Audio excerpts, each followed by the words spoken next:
What's up, everybody? It's Friday morning here in Budapest, Hungary. I'm International Master Sladgie, also known as William Pascal. We are playing on Sparkle Horse account here on lichess, and I'm accepting challenges between 5+3 and 7+3 this fine morning. Quite an active chat room. Friday always seems like a really popular stream, despite it being fairly early. I think that everybody is kind of excited for the weekend and just having fun. So, one last day of work and then I can relax for one day. Gladys Troll is in a good mood, singing. Arsenal fan Richie. We had a resub from Macros, which is awesome. He subscribed for 3 months in a row. I want to thank Macros 4200 for that. You guys can all challenge me. Actually, everybody can challenge me. It's not a subscriber stream. This is a regular stream. So I'm going to be accepting everyone's challenges. First, the subscribers. I've got 2 challenges from Troll in a Roll and Morales. Troll is here early. He's singing. I'm going to take this chess 960. My chess 960 rating dropped like 20 points yesterday, losing to some guy who's pretty strong. He was like 2,300 FIDE. It's good to get some chess 960 in.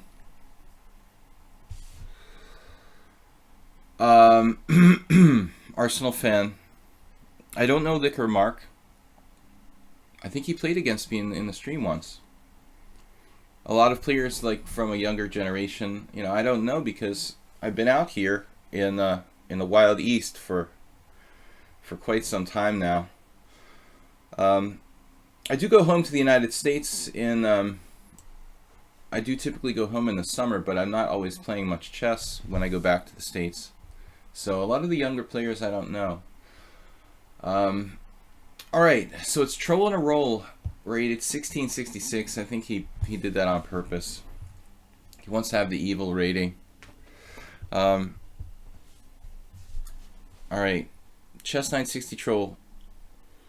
We are willing to play like 2 chess 960 games during the stream. I think more than that gets a little bit too one-sided, but this one and one more. If somebody else wants to play another chess 960, you're welcome to challenge me. It's the Sicilian.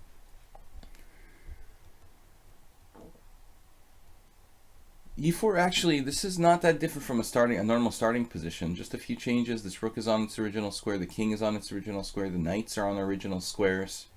So you could almost play this like a normal position.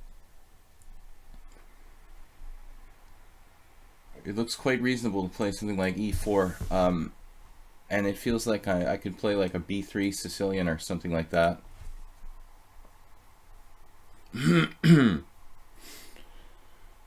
So, Arsenal lamenting his club loss yesterday.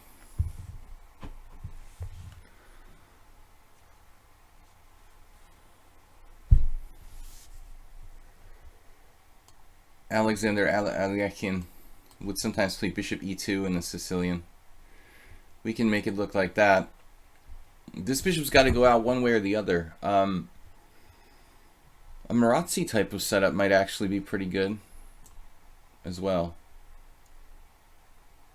Let's go for that. I figure knight c3. That way both the bishops can be at least like maybe decent, but we'll see. I can actually like delay the bishop on d1 for quite some time here. Maybe something funky like queen e2. It's a little like some Englishes where you can do like bishop d3 and bishop c2, except I'm going around the other way here, which is pretty cool. Black has the same. Bishop on d8 in the Sicilian is a very common maneuver in the Najdorf and Hedgehog and even Kahn. So welcome, good morning everyone. International Master William Pascal, streaming from Budapest, Hungary. I've got a simul on Sunday. It's 6:30 p.m. on Sunday evening, Central European time, for 20 players, 30 time control. Check that out. That'll be the next stream. I'm not sure I want to play queen e2 right away.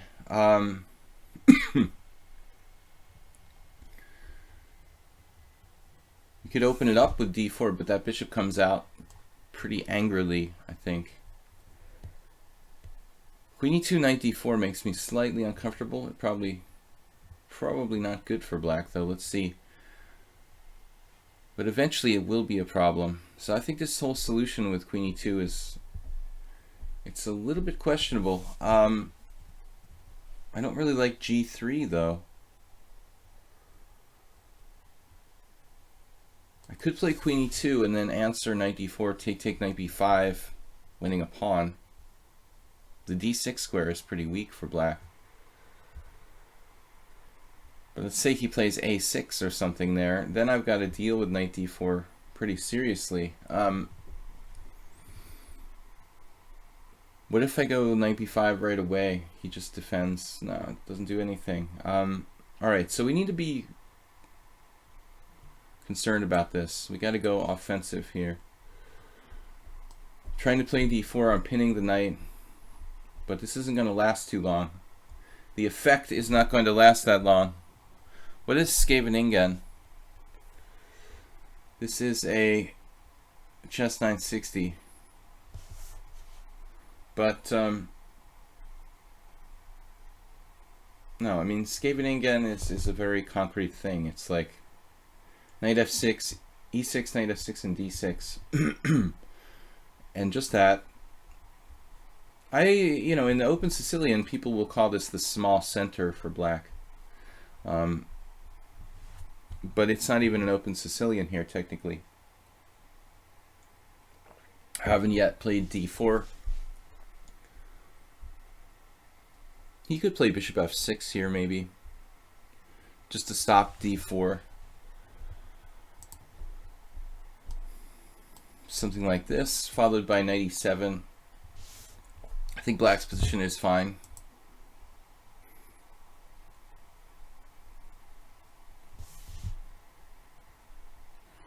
Chess 960 is fun. Morales is next. Arsenal fan, are you going to challenge me? Once the subscribers are through, I will take a few challenges from the other players, the guests, we'll call them. We've got microphone. Lately, we've got no drop frames, which is good. I changed some settings with some help of some of the viewers, and the stream has been running smoothly. I think there may be improvements in the OBS as well. So bishop a4 solves the problem of the bad bishop.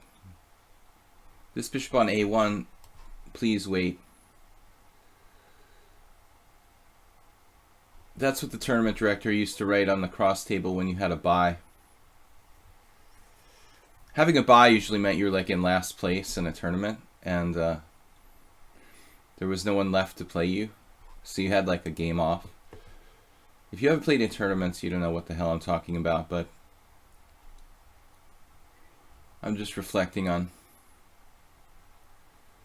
old times. Well, I want to balance like development with putting some pressure on black here. Let's see.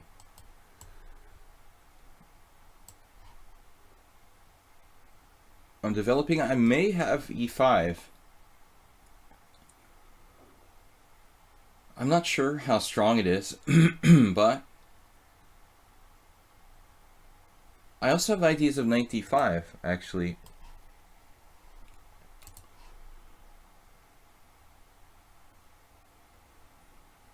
Neither of these moves is doing too much for my development. You know what just occurred to me? He's got castles queenside.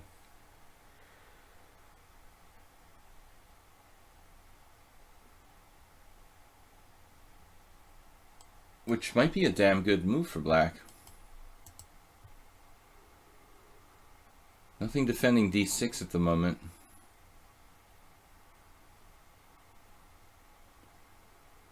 We could try some funky stuff with e5, sacking a pawn.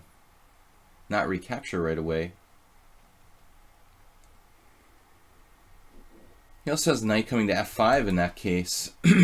So, losing my voice here. Another option is a3, breaking with b4. I am a little concerned about knight to g6. e5 takes, knight takes, castles queenside. Bishop takes c6. Okay, I think I've got to go for this. Let's see. He's going to take with the bishop and then castle queenside. Actually, I'm not sure this is so good.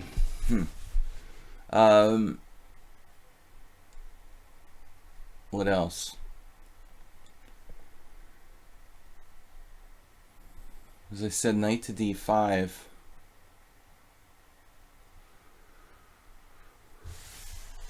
Knight d5, not much of a developing move.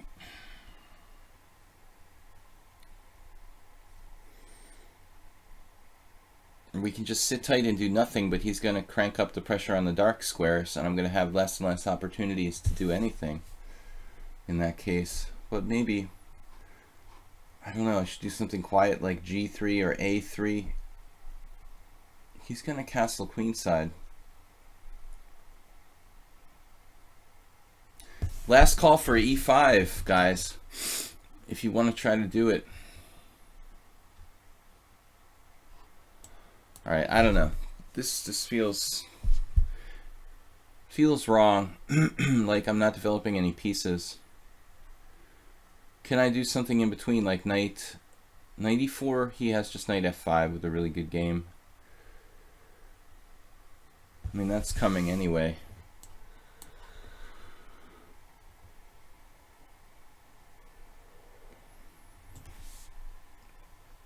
Nimzovician. I've given up the d4 square though. Yeah, so I think that black has to make some choices here. Zen Chess, what's up? Long time no see. Nice and warm there. Wow. It's cold here. I really thought he would take the other way.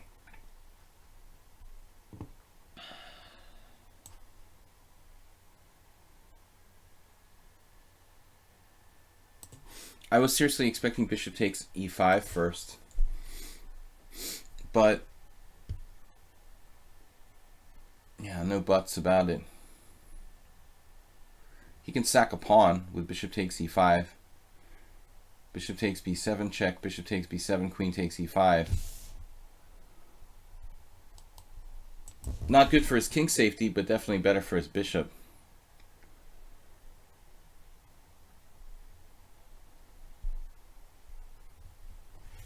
No, it's an interesting game. Zenchess resub via Twitch Prime. Alright, Zenchess. Thanks for resubbing. I'm sorry, I didn't even notice you just resubbed. Did I get a notification from Twitch? You must have done it like off stream. Alright, you're burned out. Now he is sacking the pawn. Do I even want to take it? I guess I have to. Wait. I'm going to lose my g2 pawn. Take. I'm going to lose my g2 pawn if I do that. So I probably shouldn't take it. Man, I don't know if I like my position here.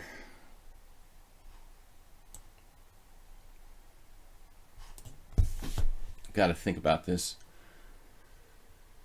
Maybe I could castle queenside. Probably not going to get to. Wait a minute, there's a check on c5.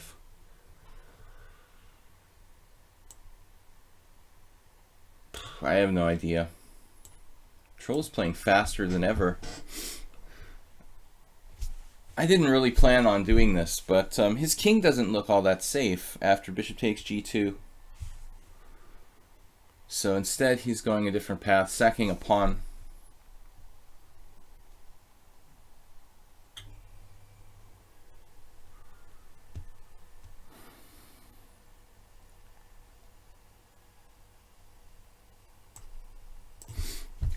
Black has really good compensation for said pawn. Nice game, Troll. I guess I could play f3. I'm not sure what the best square was for the queen. There is no really good square. This lockdown on d4 gives him full compensation for the pawn. Maybe even more. It kind of reminds me of the closed Sicilian.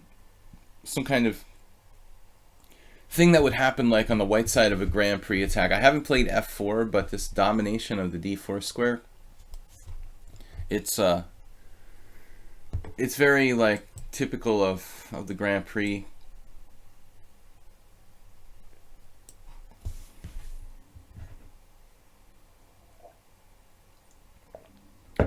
Trying to set up some kind of defensive bastion against this diagonal from hell.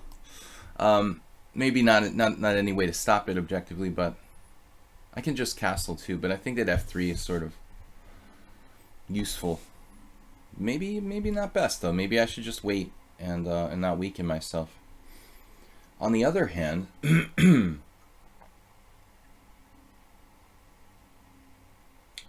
maybe I'm right to play f3. I don't know. It does have the advantage of not committing my king, so I can actually castle queenside, which I would feel a lot safer about given the situation of this bishop breaking the long diagonal.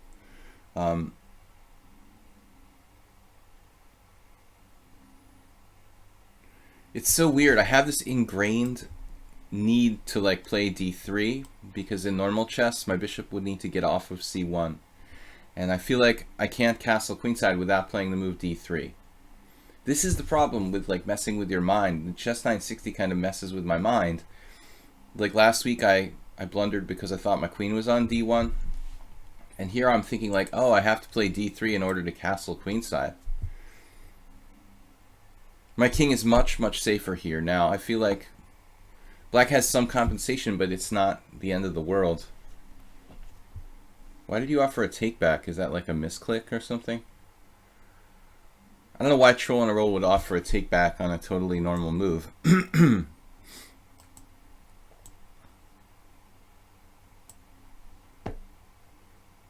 Why do you want to take back, Troll?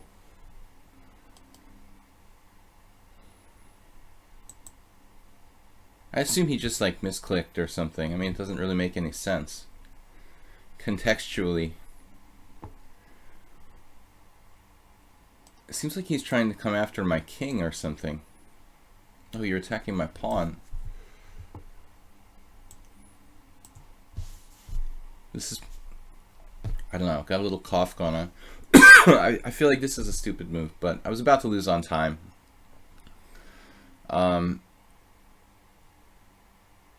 B3, bishop B2 would be the safest.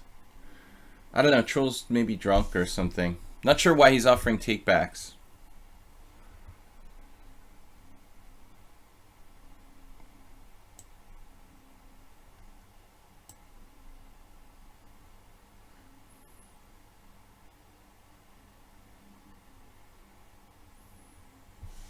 He'll probably just lose on time. It's position. I think that white is up a pawn, but black has very good control of d4, giving him compensation. After f6, I mean, white's probably theoretically better because I have a pawn up, but I don't think it's a big deal. Computer disagrees. It thinks the pawn is a big deal. Okay, I mean, that's fine, but I don't think it's easy for white to make progress here. I'm surprised the evaluation is like a +1 for white. Looks hard for white to do anything here. You know, how do I make progress? Not so easy. Eventually, though, I guess my king is safer than his king. Okay, Troll. Good opening.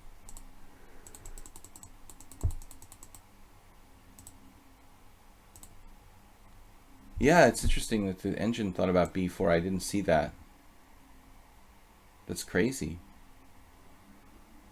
Nice tactic, computer. Alright, guys, let's go on to the next challenge. Morales, counterattacker, is challenging me as well. Oh, that's why I did well not to castle kingside, yeah. Oh, you wanted queen d6, not queen e7. You're like the first person to ever ask for a take back, like in a totally incidental situation like that. I mean, yeah, I understand, but who asks for take backs unless you like blundered at something? Normally, troll, when you like make that kind of mouse slip, you just sort of like suck it up. But you know, okay, I understand it's a casual game. Much worse misclicks we could make. You wanted queen d6. But anyways, I don't know. It wouldn't have been easy for me to win, even if you didn't lose on time. I think the position is pretty solid. All right. So next time I'll take your take back seriously. I thought it was just an accidental misclick. People only ever ask for takebacks when they like drop a pawn or something. Obviously, or a piece usually. You're not going to win anyway. That's the attitude. Alright, Morales plays knight f3. He plays different things, so he's kind of fun to play against. It's not always the same. Not always the same thing. I'm getting a headache from something.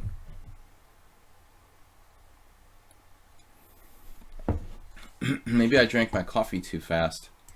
We need some fresh air, but it's so damn cold outside.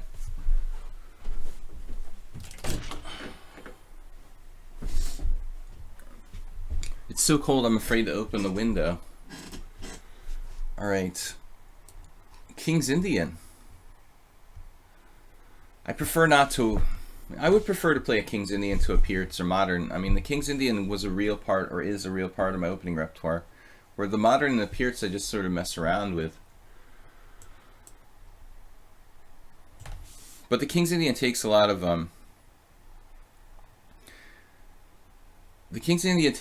theory to know. Morales, interesting. He plays b4 here.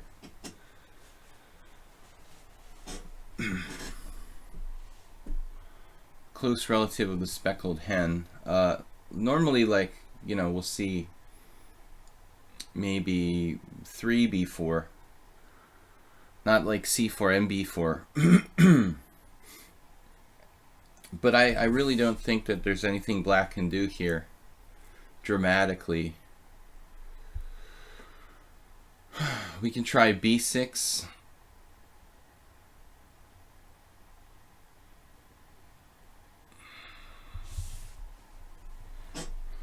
This particular move order I don't think I've ever faced. A Romanian Grandmaster, Ciprian Nanu, played like b4 against me. Actually, he played knight on bd2 followed by b4. And Keith Arkle plays b4 a lot on move 3. But I've never seen the c4 b4.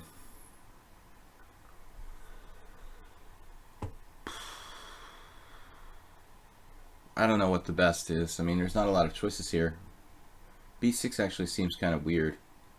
I should play d6.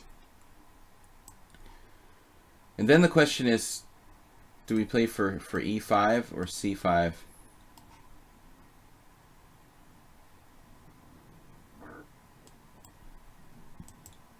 But I guess after something like bishop b2, like c5 may not be good at all.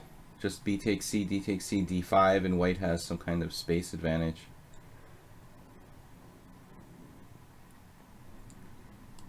I guess black practically has to play for e5 if he plays bishop b2 there. Now there's more options for me. I think c5 still doesn't really do a whole lot.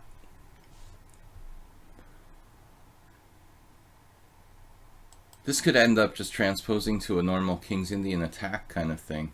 Well, actually, reverse King's Indian attack.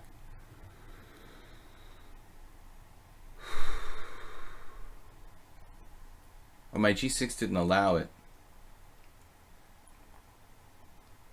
He wanted to play this Santa Sierra variation. Alright, well, I'm taking too much time on... I like to think about this interesting opening position, but we don't have that much time. It's 6 plus 3. I wasted a lot of time just sort of daydreaming here. I do that too much. I just kind of daydream and like to look at the position. So what's cracking? I don't know. My headache. Let's see. Bishop e2. E5 is normal, I guess. This is just like standard stuff.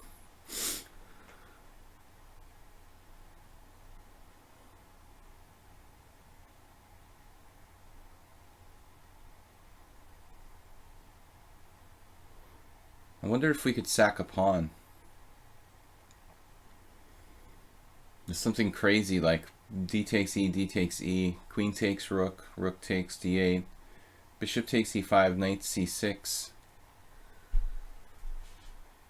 bishop b2, no, bishop c3, knight e4, bishop takes g7, and king takes g7. We're just down a pawn there though. I don't see that working, so I have to do the traditional knight g4 or knight d7.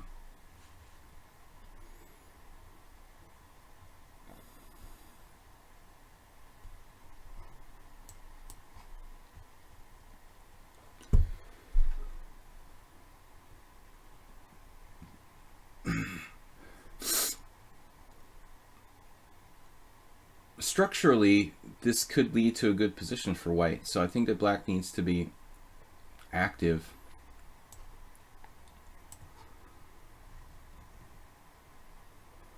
Maybe by hitting b4 I can benefit.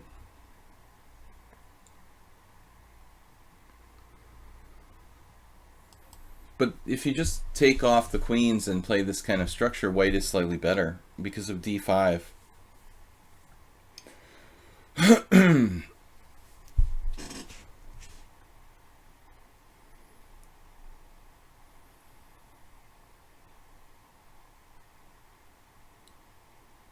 Well, now it doesn't work, knight takes b4 because of queen b3, so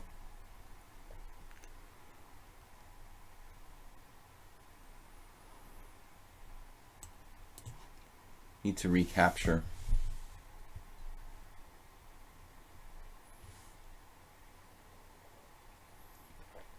Pretty cool stuff, man.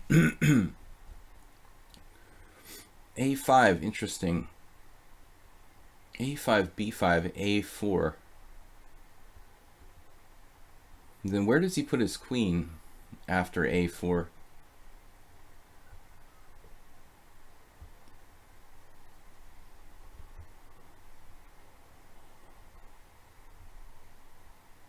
Not a lot of places to go, are there?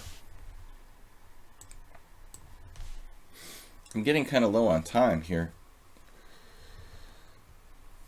Well, he's got an answer for us, apparently.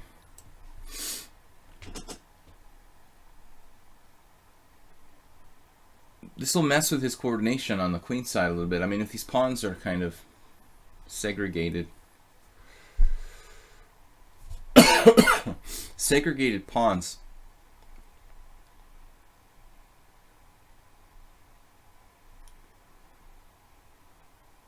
But I don't know, I don't have... Oh, I have bishop f5 sometimes. Hey, maybe that's the problem here for white. Maybe he does have problems. Bishop f5 and queen c1, knight d3, bishop f5. How bad is that? e4.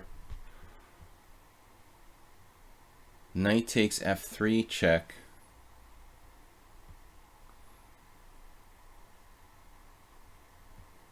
This is getting weirder and weirder.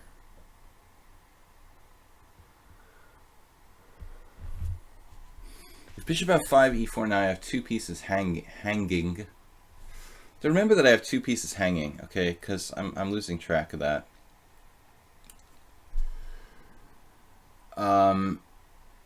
Bishop f5, e4. Knight takes f3, check. Pawn takes f3. Knight takes f3, bishop takes f3, knight d4. I can't help myself. I feel drawn to this craziness. Alright, does this work?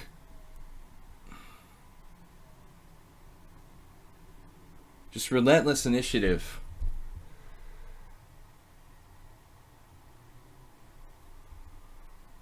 Queen C1. Well, if nothing else, he could play Queen C1 probably. But no.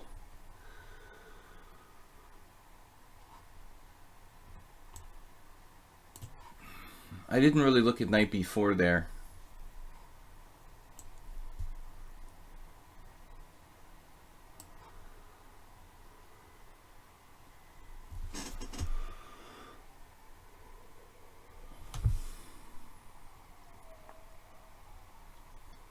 What would Nesmedinov do?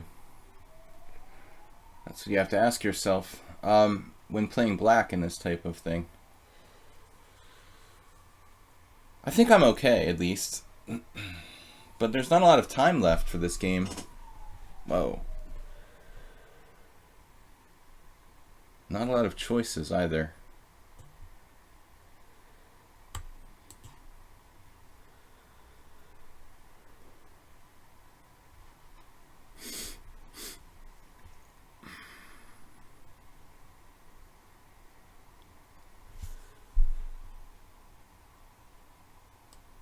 Bishop h3.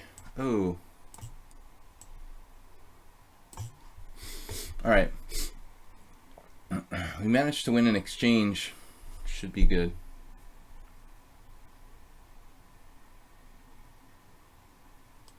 Might be more than an exchange.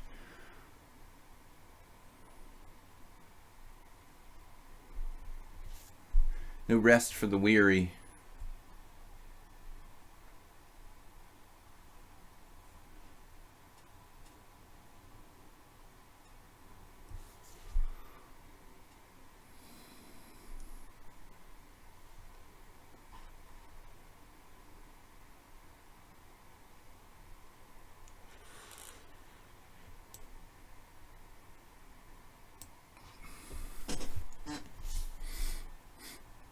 Dual rook.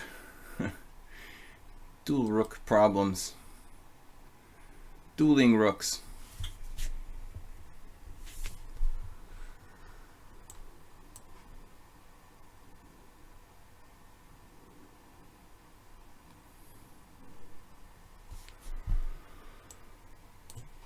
All right. That worked out well. Cutting it close on time.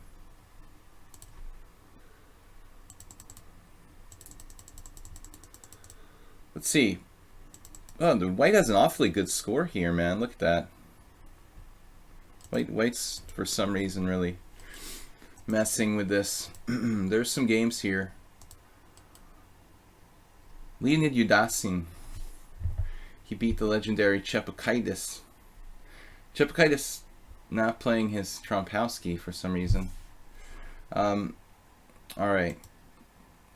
I'm kind of dissing Yudasin. He's my friend. He's better than Chepakaitis by a little bit, but Chepakaitis was fun to play blitz against. So we got an actual game we're following here. But he didn't play Queen b3. That's weird. Maybe not weird. White exchanged pieces with knight takes e5. Maybe that's safer than what you did. a5 looks pretty good. a4. Aha, so here maybe you can play Queen a3, dude. I didn't see that either. You have to play Queen a3. It's really awkward, but it makes a big difference not to give me Bishop f5 with tempo. But let's see. Queen c2. Yeah, here I guess I expected something like, yeah, Queen c1. Does that have a problem? It may not be that bad. Okay, e4 is your big mistake. Apparently I can play bishop takes e4, duh. But,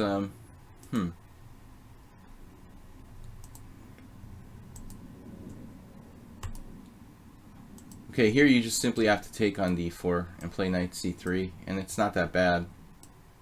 Well, the engine says you could sack the exchange. Wow. Wow. Take on b7, Grandmaster style. That's cool. That's a nice active plan. Alright. Arsenal fan Havgar up next. We're playing subscribers first, and then other challengers. So you had lots of good choices, but anyway, it feels like I played the best option for black against that obscure setup. Alright, Arsenal fan Rich, what's up, man? E4. I noticed you played E4 against Lance 5500 too. Lately you were playing D4 a lot.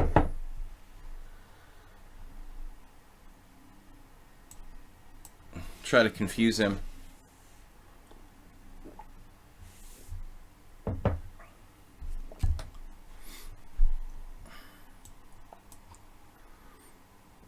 Rich has played 64 games so far against me, which is pretty big. We've only got 1 or 2 players with over 100 games against me in the stream, I think.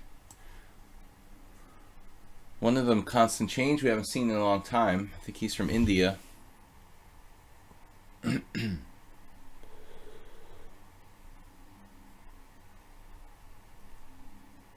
Knight takes d5, knight f3. Very solid variation for white. There's more than one way to play this. White can play more aggressively with something like c4. He can play Leko style, bishop e2. So guys, London Chess Classic starting today, I think. It's not part of the greater meaning in life, I guess, but it's not like a Grand Prix or a qualifying for the World Championship, but it's a big deal. Lots of strong players. So Rich, I've never actually had anyone play 95 against me. It's almost like you're trying to transpose to the Alyakin's defense. Makes me want to play like c5 somehow. That's a little bit too much to ask though, the c5. I don't know, this just feels like it's time consuming for white.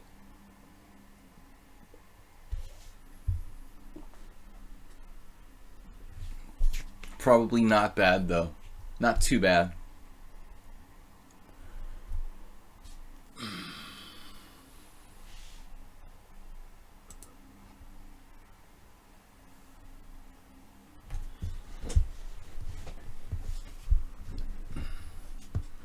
Now f4. Well, that's a consistent follow-up.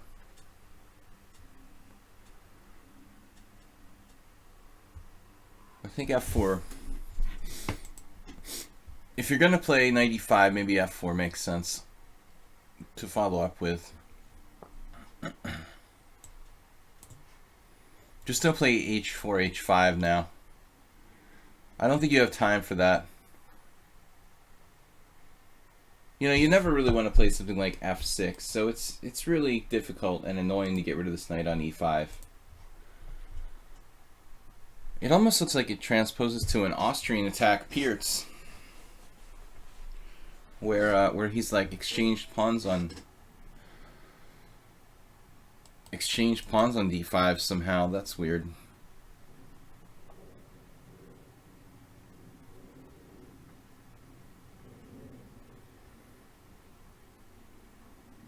I have very strong inclination to play c5 here,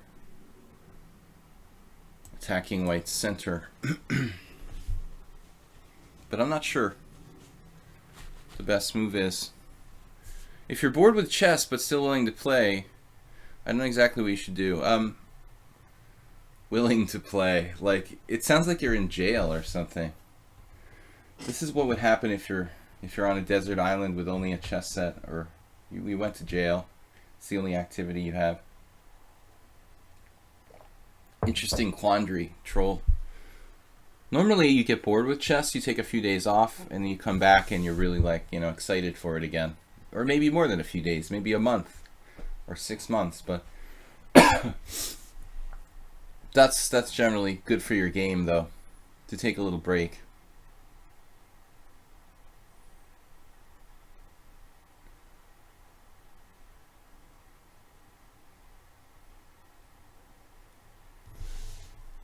Well, first off, you know, Rich now playing kind of dynamically, but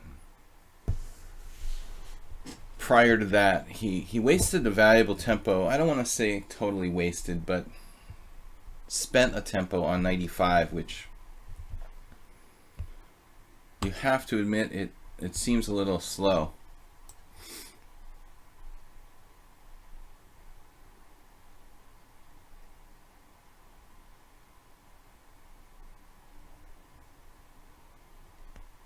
Very Aliekin's style. I mean, all these openings, like Peart's defense, the Scandinavian, and Aliekin, I think they're like in one family of openings. But then again, you can draw parallels between the Scandinavian and the Caro-Kann, even.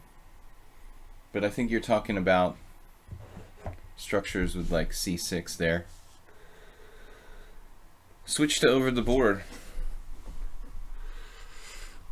Let's see what Troll's talking about. The rooms with glazing rectangles. Scaring me, man. Where are you exactly? In like a mental institution? Alright. They wouldn't let you have so much alcohol there. Well, one would hope. Anyway. M. Havgar is next. Friday, guys. So good. It's so good to have a break for one night. You know, I mean, you're talking about the exact same thing, actually. I love chess, but I can't do it every single day. I was playing poker full-time for like 7 years, and then, you know, in those times I wasn't playing too much chess, just like 10 games a year and a lot of occasional blitz games. But I was really hungry for chess. But when you do it every day, it starts to get kind of monotonous. So I think that's what Troll is talking about. You got to take a day off, at least, every once in a while.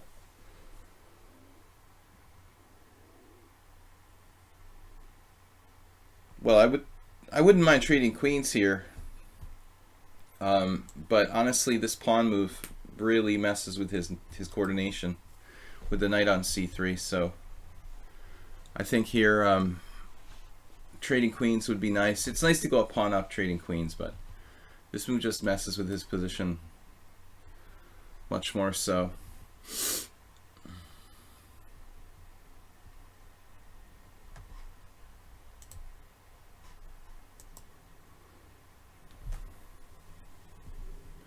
I believe the London Chess Classic is starting today.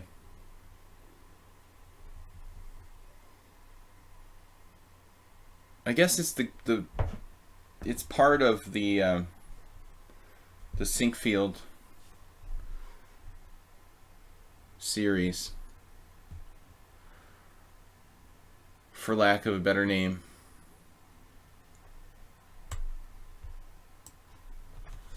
Just bring out everything with gain of time. But one of my goals here, since he played 95 way back when on move, what was it, 5? One of my goals has been to eliminate this guy because he's in my airspace, but we had to be patient, you know. I think that the key moment here was c5. Probably Rich should take on c5.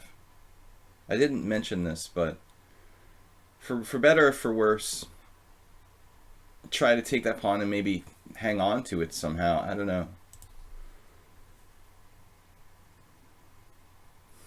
Now everything's cool. We've got pawn up and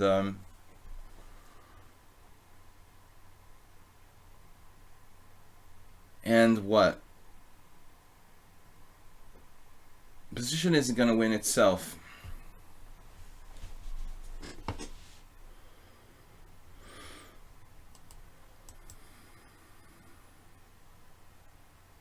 Not that big a fan of bishop g4. If I go knight a5, I drop the central pawn back.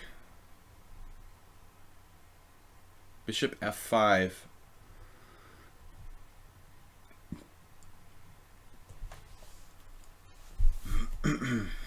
Alright, I don't know. It develops a piece.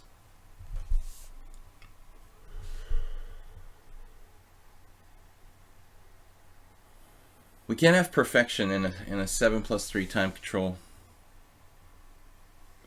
We're the choppers today. No Chinese premiere here, Marius. That's why there were all those helicopters the other day. I didn't realize it on Monday. Only after the fact did I understand some of the things and put 2 and 2 together, and realize that the Chinese president was visiting. All right. Rook c8 looks kind of routine, doesn't it? Let's develop a piece, though. What's wrong with that? They were cordoning off all kinds of streets and stuff on Sunday. I should have realized what the heck was going on. Big reception for the Chinese president, and that's why there were helicopters and whatnot. Knight to g3. Right, that's what I expected. I figured we'll just play e6 here. Super salad. Super salad position. Weakening my king side. Well, how do you want to take back on f5? I can take back with the g pawn, maybe. I can take back with the e pawn. Actually, taking back with the g pawn looks safer. To watch my king side a little bit, but I don't think he has enough force to checkmate me. Just keeps his bishop in check, so to speak. He can sack a piece for 2 pieces for 2 pawns and a rook, I guess. But that's gonna, like, he's gonna run out of good pieces now, you know? There's nothing left to attack me with after that. I've got that extra pawn to begin with, which actually makes a critical difference here, I think. You've got literally nothing left to attack me with. This bishop is very restricted. Still, it's playable for white. I'm not sure if I played this the best. He's got a rook and pawn for 2 pieces. It's actually not that bad. It's better than being a clear pawn down, which is where he was at before. I'm not sure about his last move objectively, though.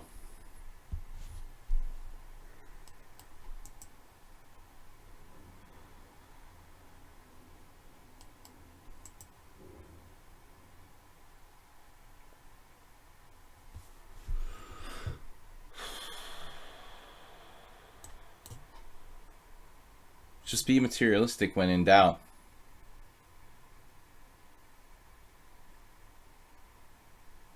We got to put my hopes in this passed pawn. Passed pond. Pond.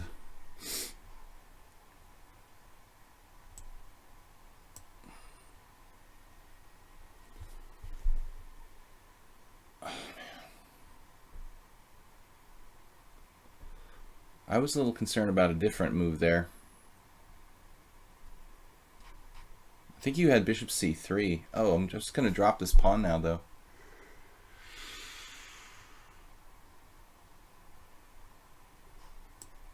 Why don't I defend with the rook?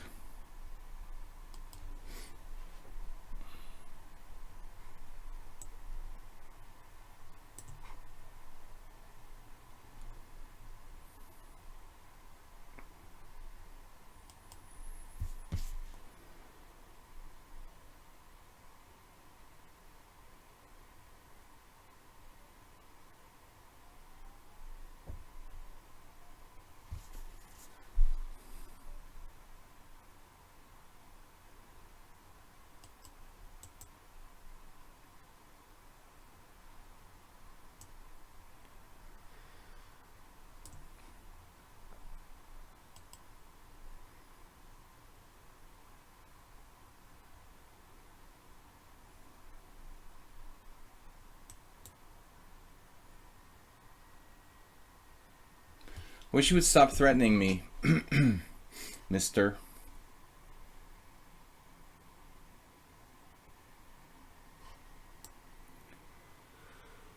Alright, what is going on around here?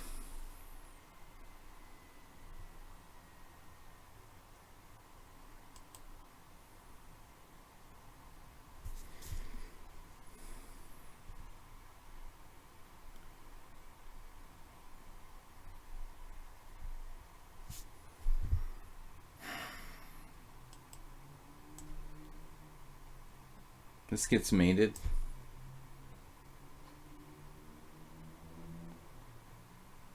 Alright, whatever.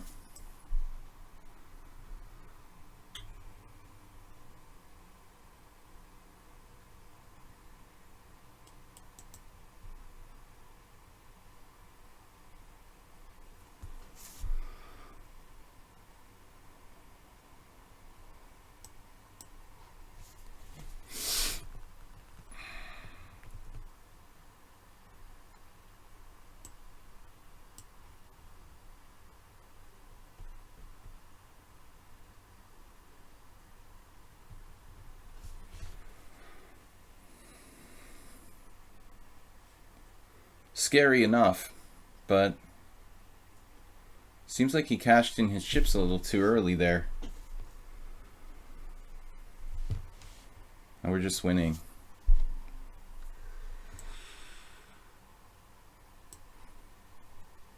Famous last words. D2 check.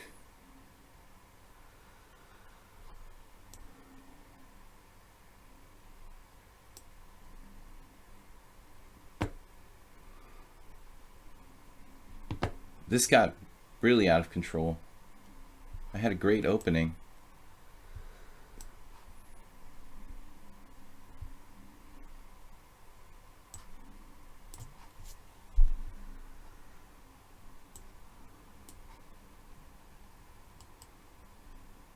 It's like the Energizer Bunny.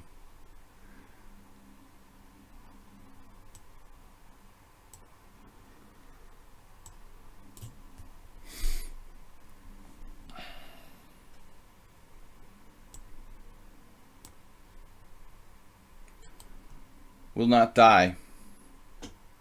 Die. Please die. White.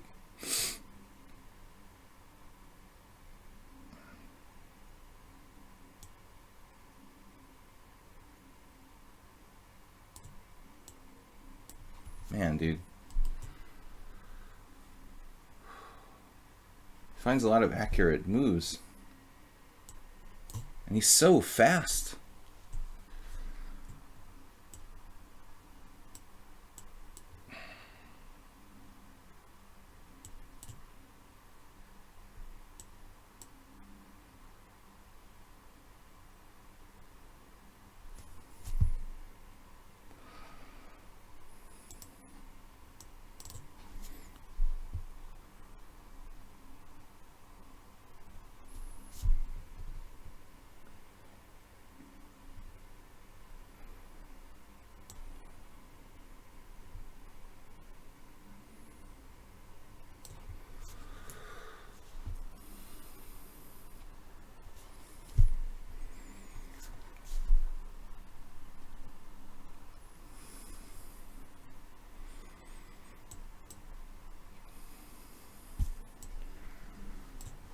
Alright, that was really scary, man. Whew.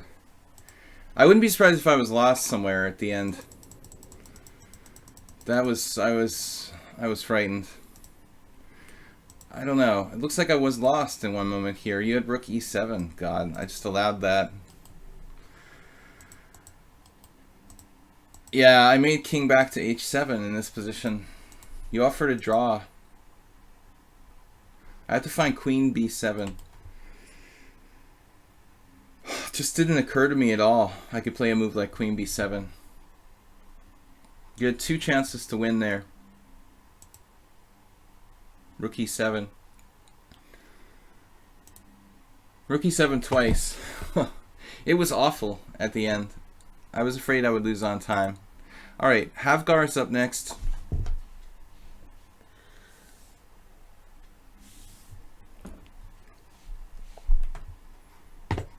A good blitz player. White again, yeah, that's weird. How do you get white every game? Are you challenging me to white? Havgar, I've got to play something different. So let's try G6. Everyone's faster than me in time pressure.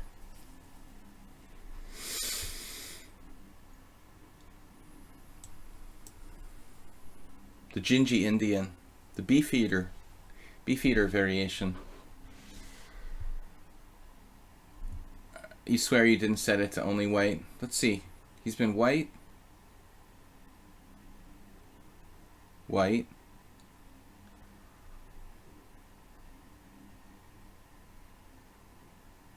That was black. You were black there 3 games ago. So you did get a black. That game, that was a draw. You do better. You do better with black. But sometimes I think my openings are better with black than they are with white, because it's like necessity. I always felt like I need to know my black openings better than you know, with white you can be kind of lazy. You have an extra move. So I think I'm guilty of having better preparation with black than with white. Anyway, guys, our game was, well, I mean, you didn't play the opening well, Rich. You were busted, but you did a good job. I guess my bishop f5 letting you take was a little bit imbalancing the position. I don't know. I should play something safer. But objectively, you were lost. You did a good job of creating complications in a lost position. All right, now this e4 gambit must be accepted. Well, I mean, one thing, I can't let him play e5 here. I guess I could play queen a5 in this position, but it's not really a threat. This pawn has to go. I had a game last year where I played this line for the first time in a very long time. Ironically, my opponent was an f3 Nimzo player, Havgar. And we had already had an f3 Nimzo, and I needed to like think of something else to play against him, because I think he had improved. He had probably improved his f3 Nimzo. So I played this, and he didn't seem to really know it, but it's still like, there's a million ways White can play these Gingy Indians. Okay, I think that f3 is good.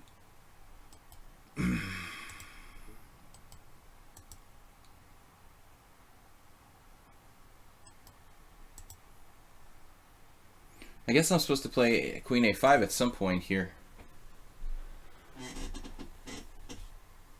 Creating chaos. Yeah, that's something you don't... Well, you do it in Blitz, Arsenal fan. You don't do it as much in the slower game situations.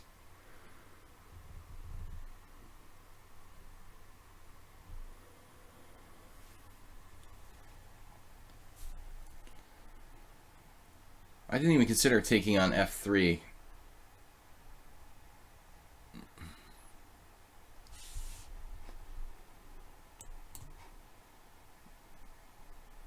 I wonder if Havgar knows what he's doing here. Most people don't, and it's not really a trendy variation at the moment.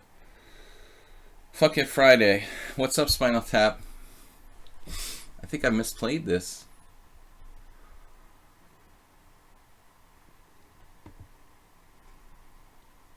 Maybe it's not so bad. Maybe not. Actually, I don't know. It's been forever since I hung out with Roman. We've been on the outs for over 15 years. Every day's got to have a name. Give it a name. It had a name. It was like Fast Friday, but that sounds sort of lame. So I discontinued it. We were doing just 5+3, and I called it Fast Friday, but it sounds stupid. I mean, with the trend for everybody playing Ultra Bullet, you know, 5+3 isn't exactly too fast. Now, another gambit I have to take, I'm afraid.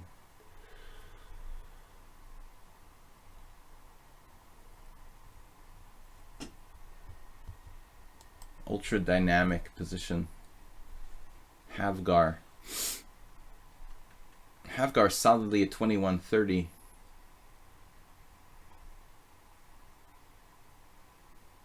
Apparently it was a pawn sack.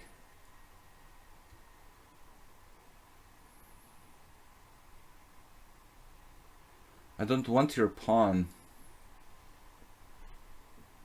man. Bishop g4 is interesting though. But I don't know how interesting. This is not really a standard situation. Like, alright, screw it. Bishop g4 castles. Bishop takes f3. That's worth considering, isn't it?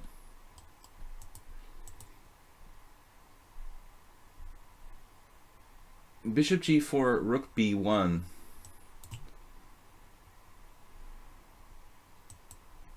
Queen c7 looks okay, albeit kind of passive. My other option is to play like knight to d7, but after castles I'm gonna have to play e4, then all hell breaks loose.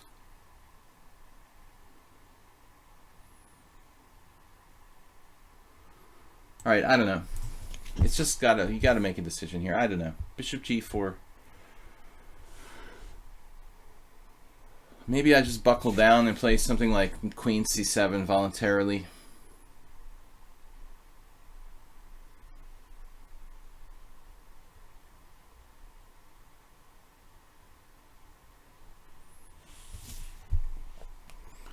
What would Roman do? Very aggressive play by Havgar. I mean, he's basically turning this against me into a gambit for white.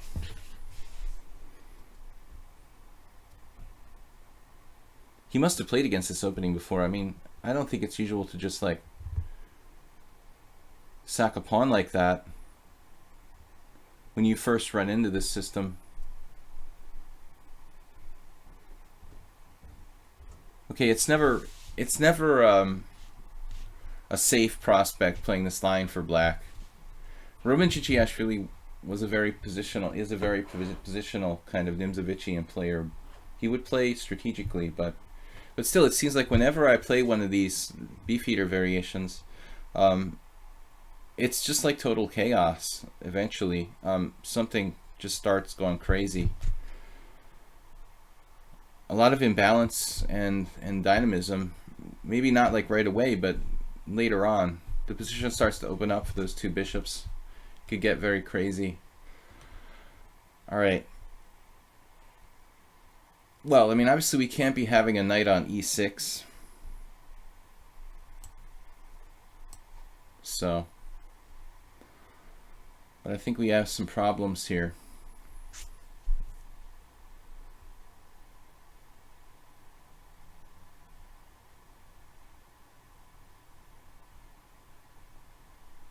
I don't know how serious they are. You can try d6. It's nice, but I don't know if it actually does anything. Queen c6.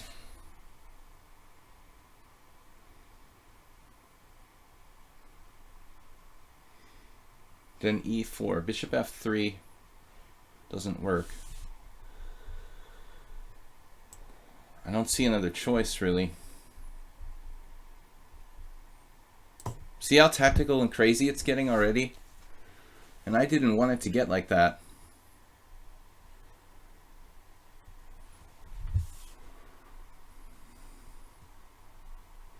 Spinal Tap is like, yeah, this looks great for white. Thanks, man. Thanks for the support. All right.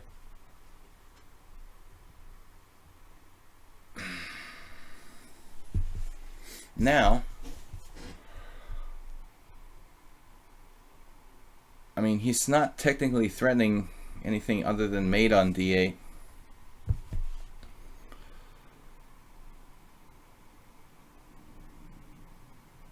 I guess we should take said pawn.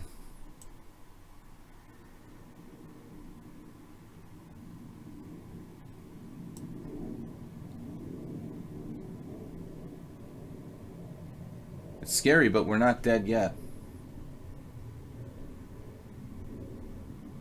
Just shortly.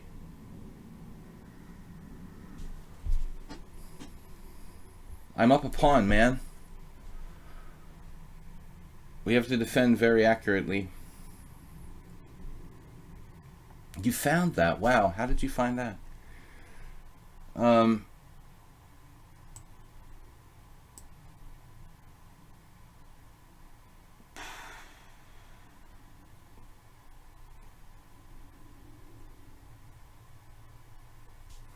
Let me guess.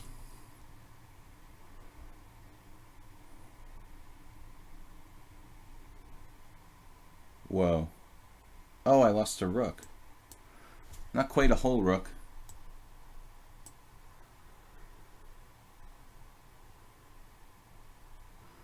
The better part of a rook.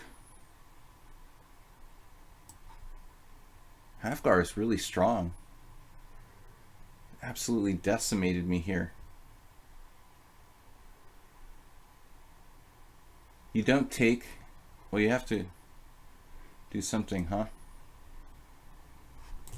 Why don't I just play knight d7?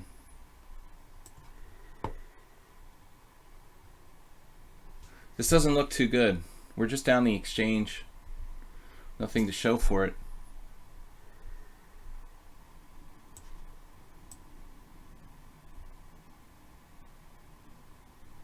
Oh, it's like pins everywhere, huh?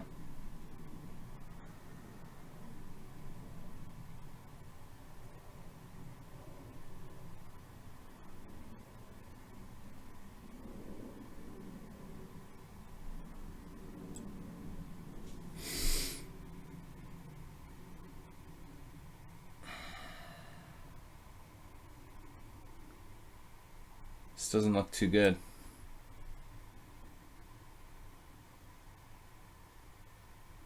Just lost.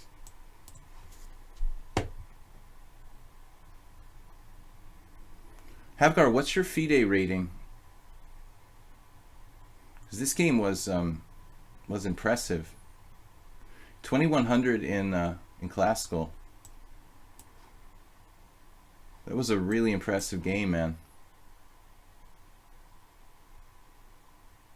You have to be in the 2000s at least, FIDE.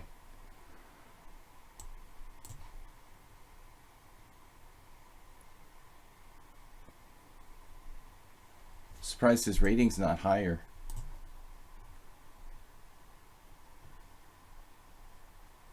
Do I have anything here? This just looks totally hopeless.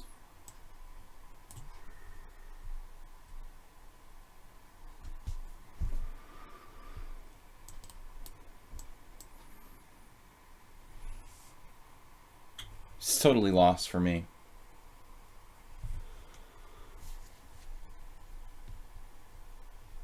H3. Nice prophylactic move. Very accurate. Probably find best move here for white. Not that. Oh, I thought you would play rook g7 there.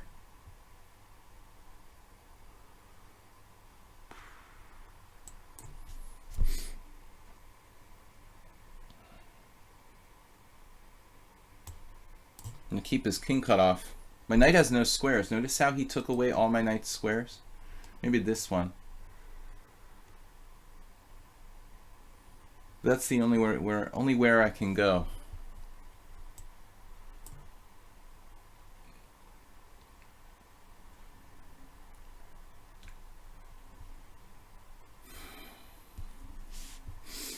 Yeah.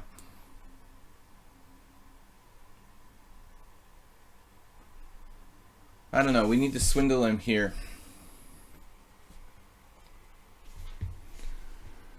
I don't have a lot of faith in this position.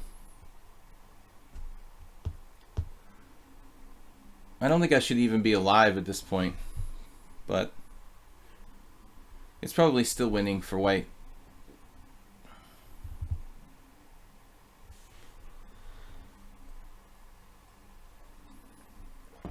Maybe we have something now. Actually, it looks a little problematic. My rook and knight are really strong.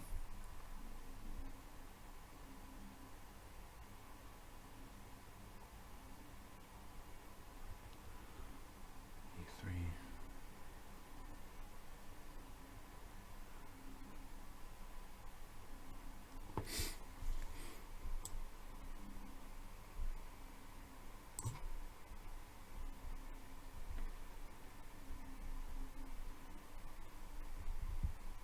I'm not sure that I'm even threatening anything here. I'm certainly not sure that was the best move.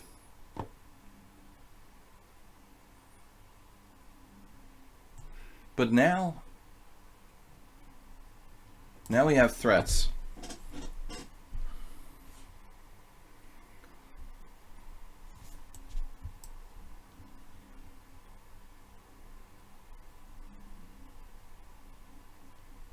This is going south for white. Maybe he still has a way to save the game. I don't know. That's mate in one. Alright, that was pretty bad. Even here he's still okay, it looks like. Rook g4. I missed rook d2, god. That's the only winning move for black. Did not see that at all. Threatening mate with knight d3 check and rook f2. Jeez. But I was just totally busted. I want to know what I did wrong here.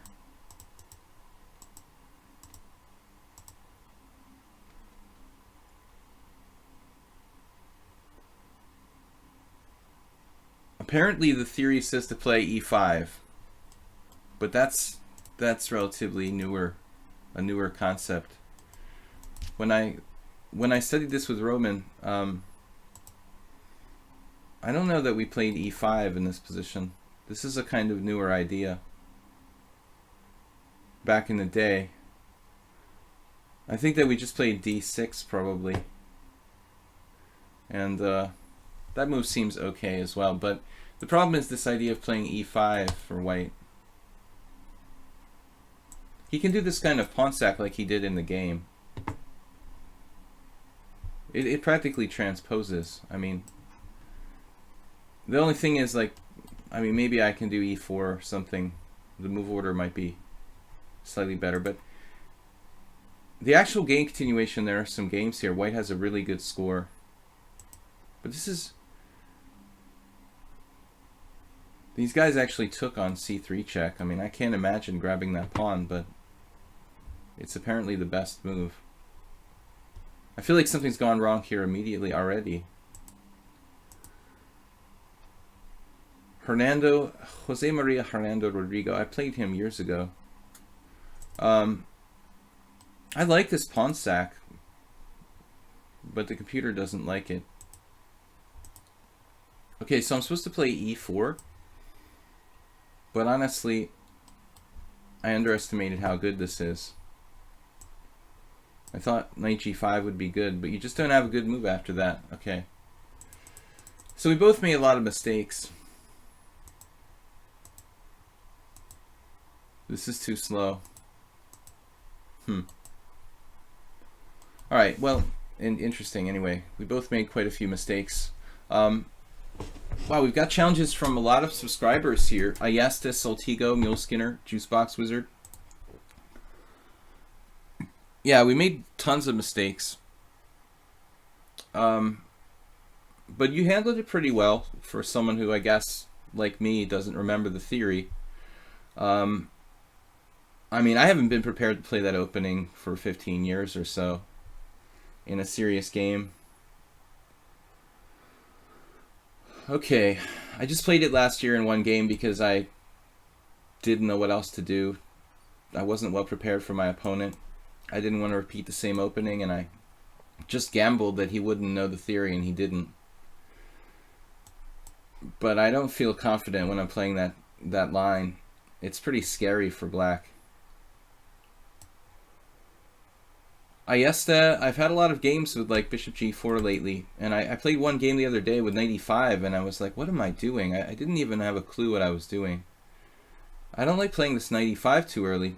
Let's play old school style. I never really play this variation too much lately, where I just castle and I don't play c4. I've been trying to play with c4 a lot, but it's getting to be tough to get anything.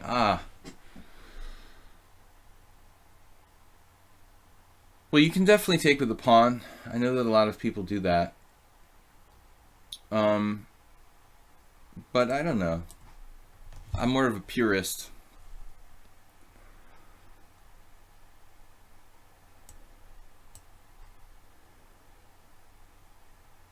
I remember some really old Maurice Ashley game where he was black and he like attacked white with h5, h4, something like queen c7, knight d7, castles queenside, and h5, h4.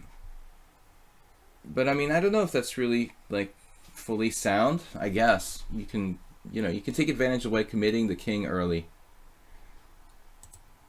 I suppose if I was thinking more, I might delay castling, just play like d3. And wait a little bit to commit myself to castling. I've also played h3 before.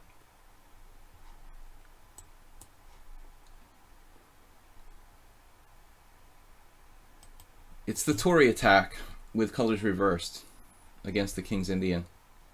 I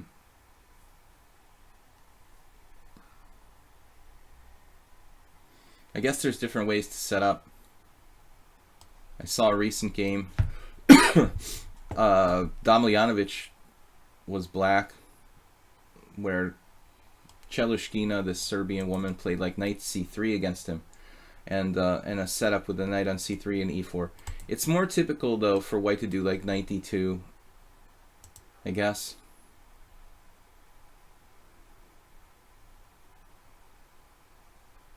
We can just try to keep our options open here. But I'm going to have to play e4 at some point. Black is so solid, it's got to be equal. But that's okay, that's kind of modern chess. Magnus Carlsen plays bishop e5 check against the Sicilian. I mean, I don't think he's planning on proving that white is better with bishop e5 check against the Sicilian. The idea is just to get a playable position that you're comfortable with, and then go from there. But I kind of think that maybe I should have played knight c3 in this particular situation. The way the black's pieces are set up, I can put pressure on d5 and then make him play d4 and play it like a normal King's Indian. I think that's a bit more dynamic for white than what I did.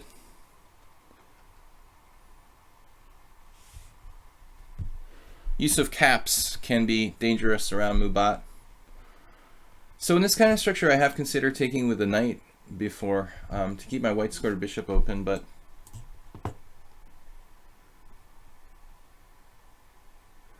it's really hard for white to claim any advantage here. Basically equal. We try to outplay black from an equal position. That's all there is to it.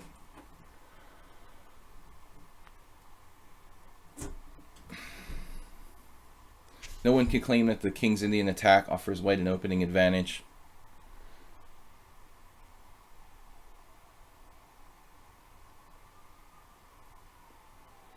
Soltigo, what are you talking about? Queen c2 and bishop g5 in the Nimzo Indian?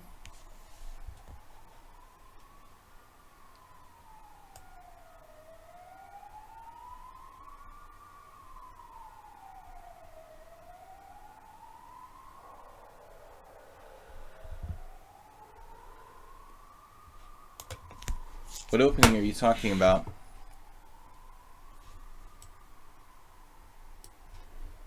We just try to play like Petrosian. I did a survey of videos for chesslecture.com last year where I went over a lot of Petrosian games in King's Indian Attack, and he's just he was awesome in King's Indian structures. This particular position is not too dynamic. The real wild card is my white squared bishop. It looks really crappy here, but it has a tendency to be dangerous in endgame scenarios. Bobby Fischer also, specialist with the two bishops.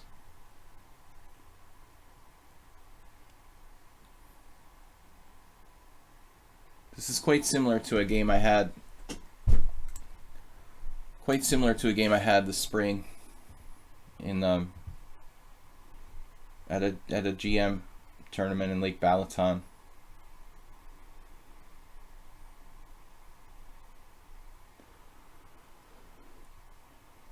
Very similar, but not quite the same. It's not very exciting, I admit.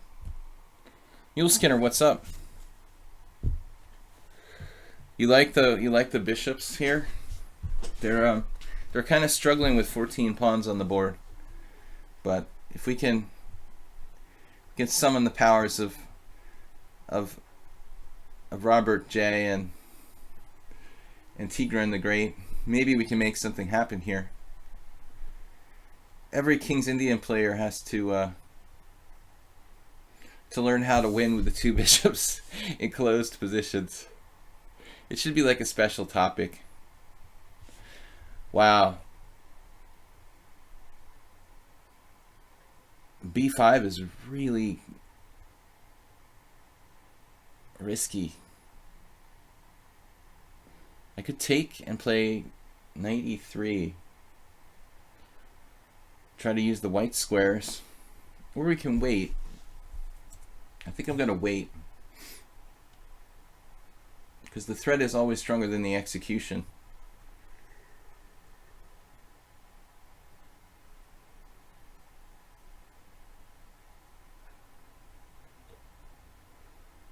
One thing that's always another mystery is whether to play f4 or not. In the normal King's Indian, it's like, okay, fine, you always do that. But when you have this kind of Tory attack where there's just a mutually open file, generally this like one-sided pawn race type of thing doesn't always really do anything. It looks like I have to just drop the pawn, which is always good.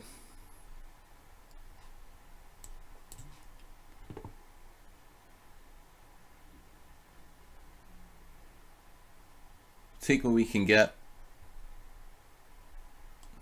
Now it's possible that he forgot like my c2 pawn is protected or something.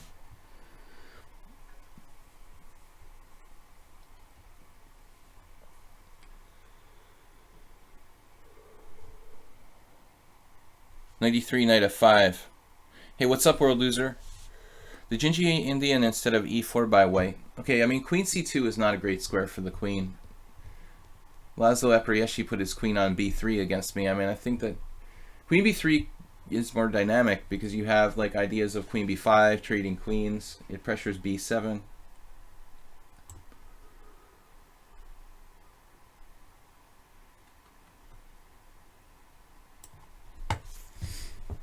So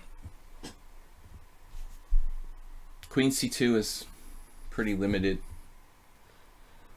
Okay, Ayesta has some kind of like positional compensation, you might say, along these like files and stuff. I mean, it's obviously in the hands of a massive technical player like Karpov. This extra pawn is probably like decisive, Kamsky or something, but in general, practically speaking, this is not so easy for white, you know, to win.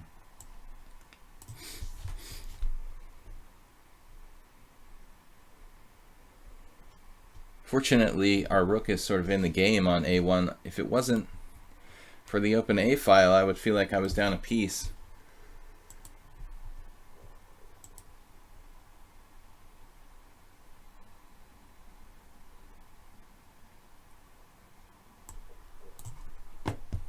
I don't know if this is even the right thing to do, but time is getting short. We'll keep his knight off of the e6 square, which he was obviously headed for. And we get a powerful pass pawn. I mean, objectively, still it's not that easy for white. But white's probably winning. Winning is a relative term, huh?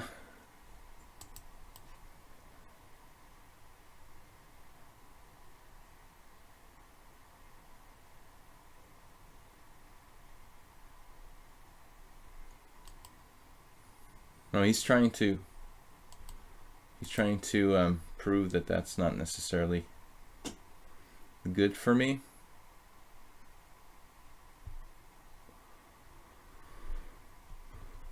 Queen b7.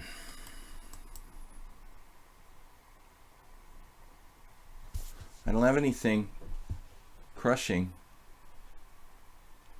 And knight e6 is coming. I wonder about playing bishop h3 actually.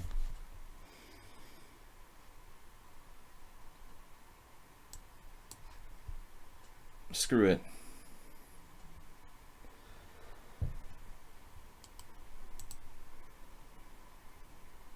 Let's make this bishop count.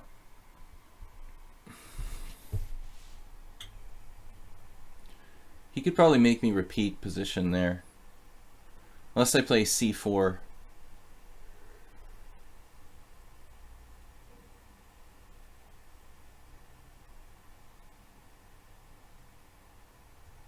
Objectively, white's winning, but it has, you know, I have a lot of work to do to convert this position to a win. He has a kind of blockade on the dark squares. Definitely didn't expect that.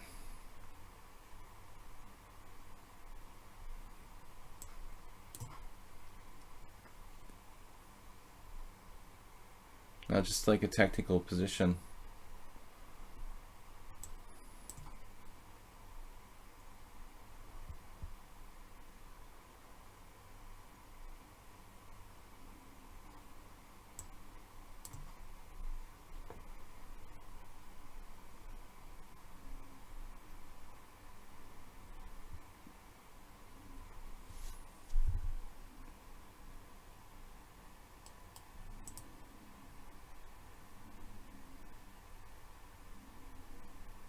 King f7.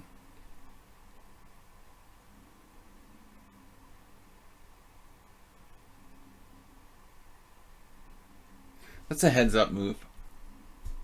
Rook takes a4, rook c8. Queen c2.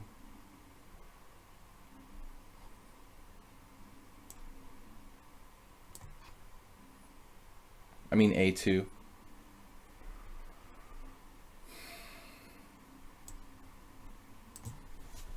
No, he didn't see that.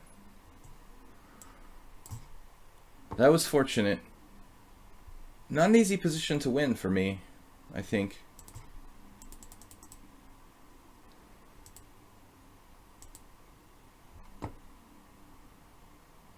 I guess it's winning, but you know, not that simple.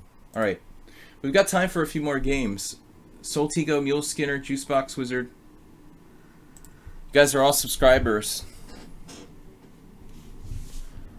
Friday's always good here. Lots of players. Simba 8. No more 3-0 for you. Alright. Soltigo. 3-0 games just degenerating. I feel like I'm playing 1-0 after a while. Alright. We're playing 5+3. Oh, this is 5+5, Soltigo. Okay, cool. Interesting opening. I think I had the same thing with white on Weird Wednesday.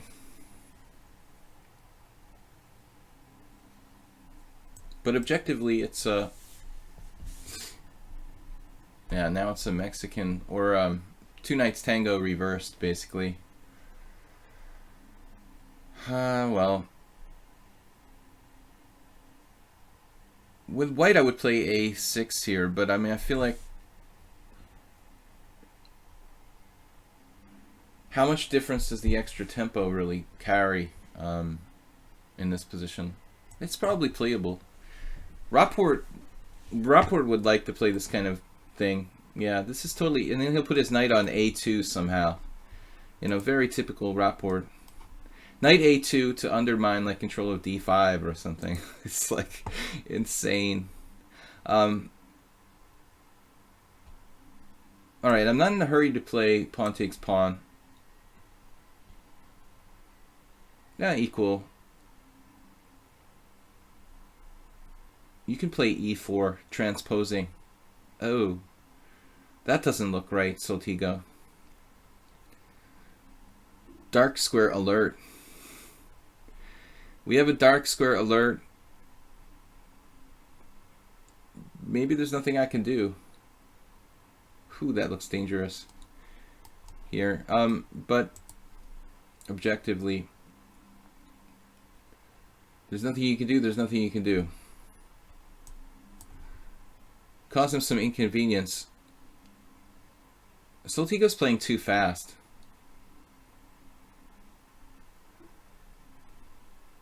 Why so fast, man?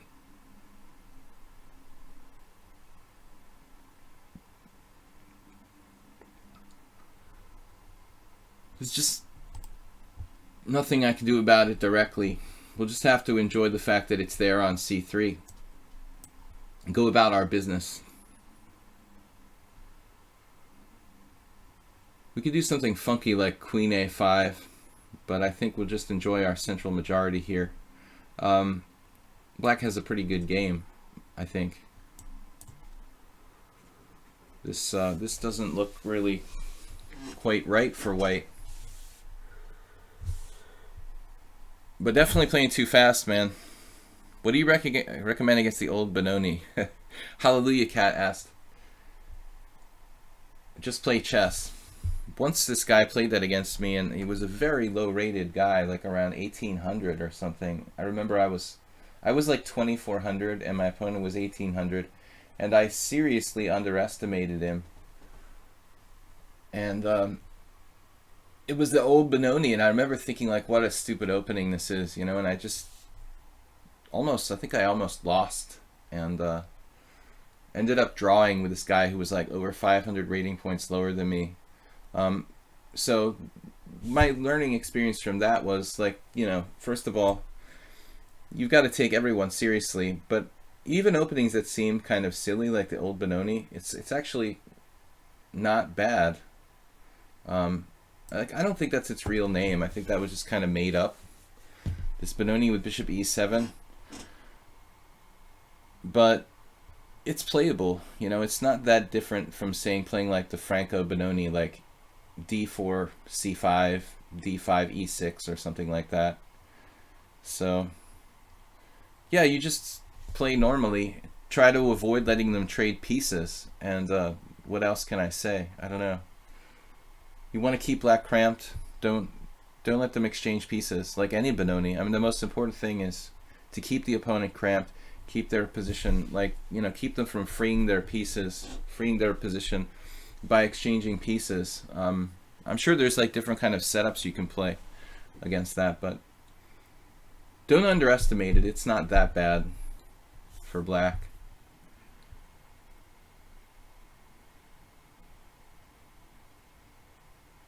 But when I was young, I was much more overconfident.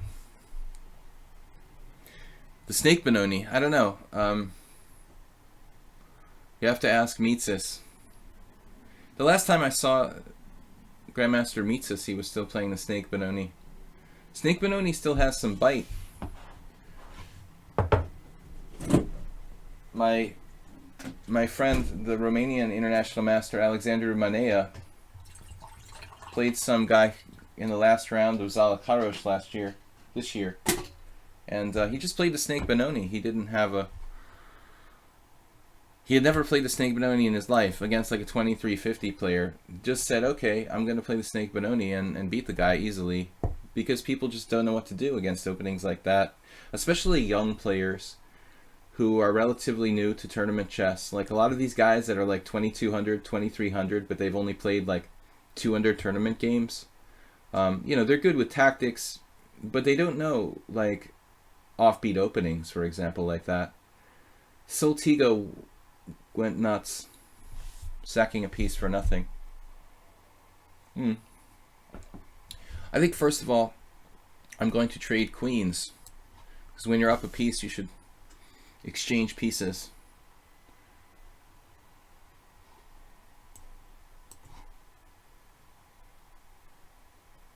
You see, now right there, I was wondering if he has castles queenside.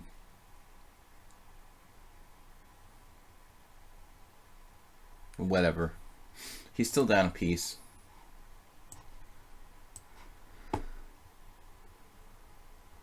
This is crazy, man. What are you smoking today?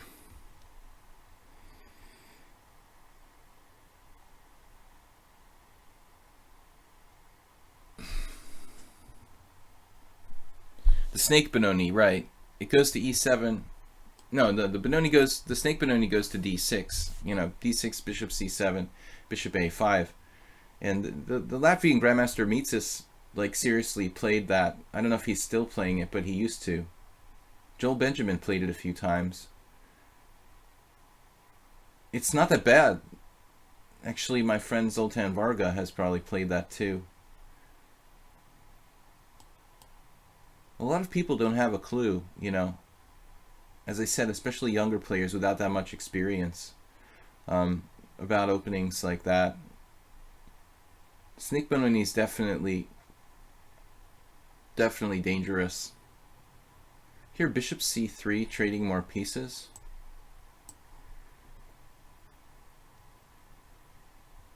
White only has 2 pawns for a piece here. I mean, this shouldn't be dangerous at all, because he can't really do anything with those 2 pawns. He has a 1-pawn majority on both sides, and you know, I think that the 2 pawns for a piece,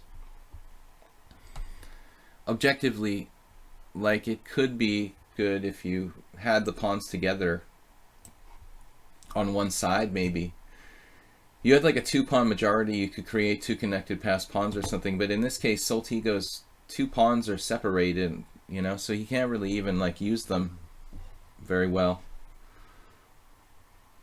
And there's not really any situations where he's going to create any threats in this endgame.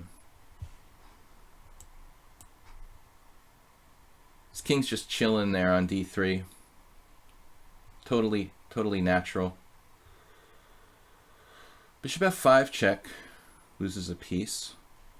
So I'm going to refrain from that.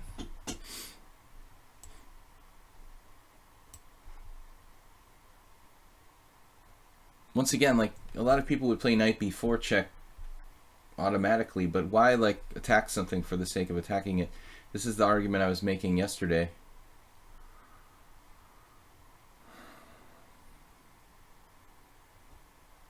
Maybe bishop f5 check, inducing e4. Nah, I want to leave him. I want to leave him out there where he is. This is going to be settled by time, I guess. All right, at this point I just don't care. I'm going to develop and control the center.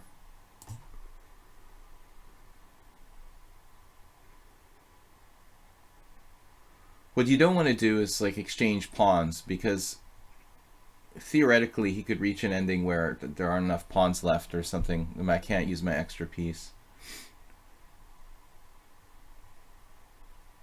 I'd rather have the knight on board. I don't know. This is winning. Bishop f5 does not lose a piece.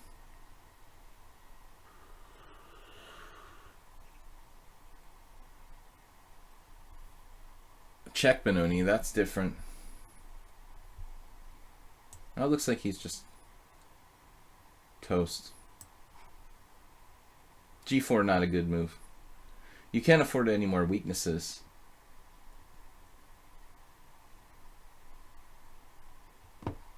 It's another pawn. I have rook d3. Rook d3 check. Even improving my position. No. Rook d3 check could like almost lose.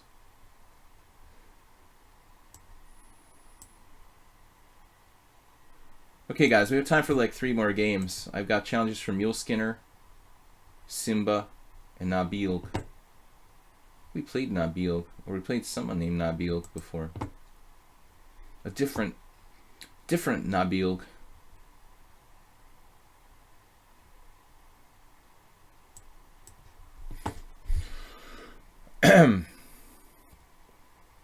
We're just up a piece, kids. Soltigo tends to get a little too experimental at times. That was the case here.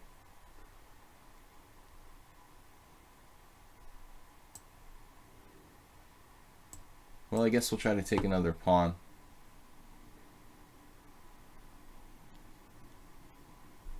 There I should have played rook d3 check, probably.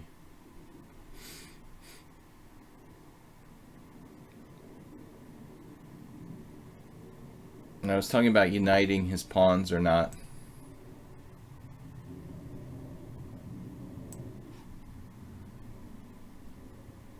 Up a whole piece and nothing but the piece.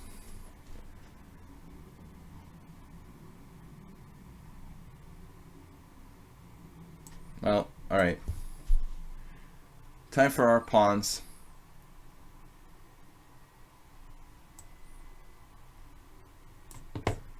It's time for our pawns to roll. Pawn or pawns.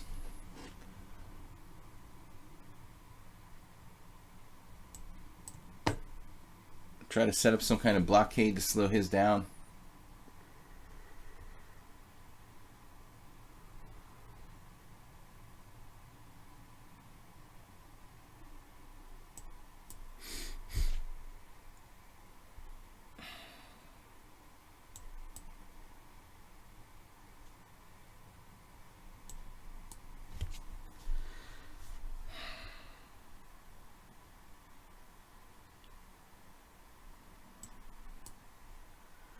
Rook d4 looks kind of awkward. Rooks don't do well, Soltigo, you know, frontally. You're going to regret that move.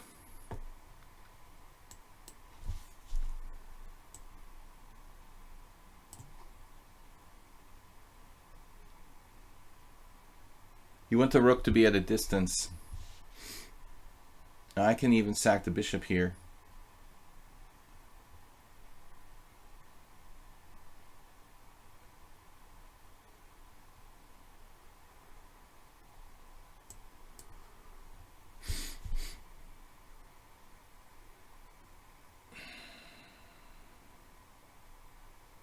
Wow.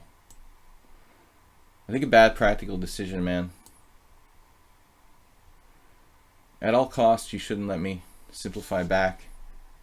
There's still some small chances you could swindle me if you don't let me sack there for free. Alright. Mule Skinner's up next. Says the guy who was up in exchange in the endgame and got mated by one move. At that point, yeah. You were in trouble, though. Mule Skinner playing e4. Our favorite Grand Prix attack. I want to keep honing my Grand Prix attack skills. Yeah, I don't know why, Nabil. I had the feeling you were bull. I don't know how I knew that. I'm going to take these last 2 challenges and finish the stream with those. Okay, guys? So don't anybody else challenge me. Unless you're a desperate subscriber who didn't get a game in today.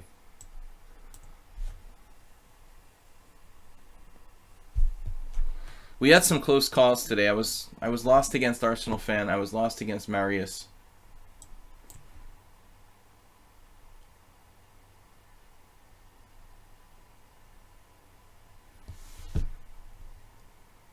Knight d4. I'm going to be back for a simul stream on Sunday, so that's 20 players. If you guys want to come at 6:30 on Sunday.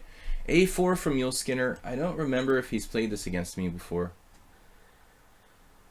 But certainly a fine move.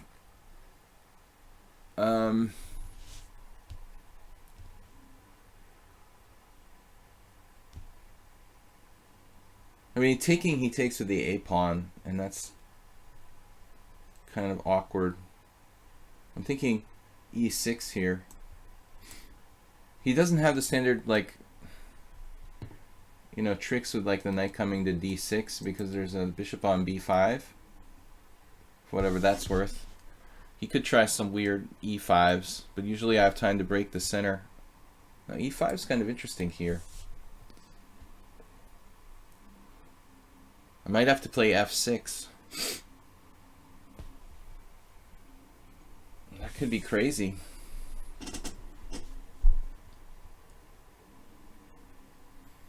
Now 97 e5. Castles. I don't like that. 94 is coming. The e5 is a problem. I'm not sure that e6 was a good move. Says I now. We could play something weird like, okay, 97 e5 f6 right away. Looking dangerous. Why don't I just play a6 at some point, huh? Then he goes bishop c4. It's basically like a normal Grand Prix attack after that.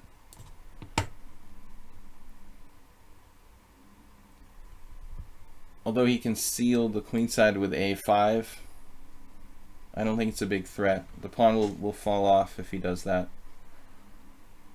Bishop c4, 97, and it looks like pretty normal type of position.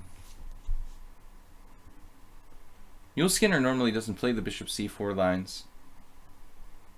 Maybe he used to, I don't know. How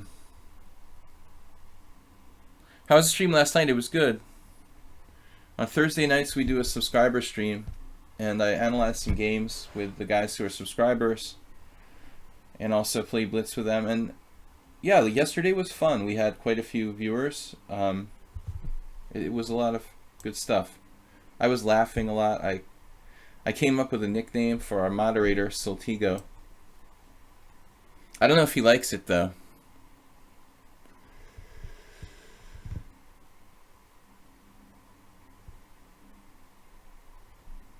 Alright. Soltigo is now called Subtle Tigo. He showed us a game where he won with a very transparent threat. d3. Well, now the question is, do we go for d5 or not? I think this is a matter of style. But d5 in this particular position might be good. Then I guess bishop a2. Then we take on e4. He takes back with... I'm not that excited about having played a6 for me. Is a5 going to be a problem later on? Takes on e4 anyway. Doesn't look that great.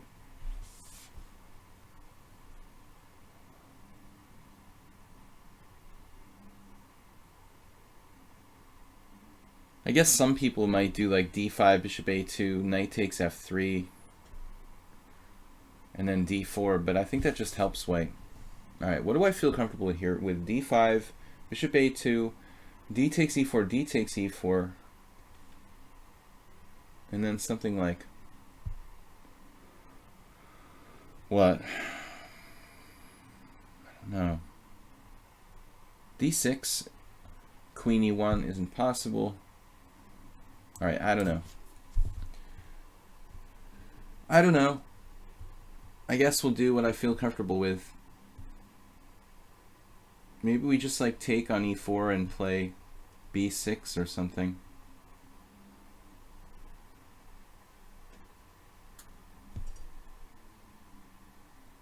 It's kind of like the Tori attack against Ayeste.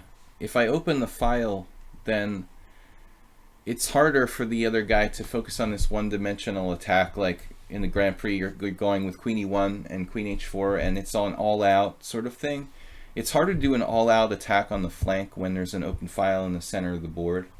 all kinds of stuff is like going on, you know, so you'd really have to pay attention more in the center when there's an open file. And I think that's exactly what's going on in that Tory attack, why I can't just do a kingside attack. The same thing here for Mule Skinner. If I do open the center, he can't just simply ignore the center and go off on this tangential type of thing.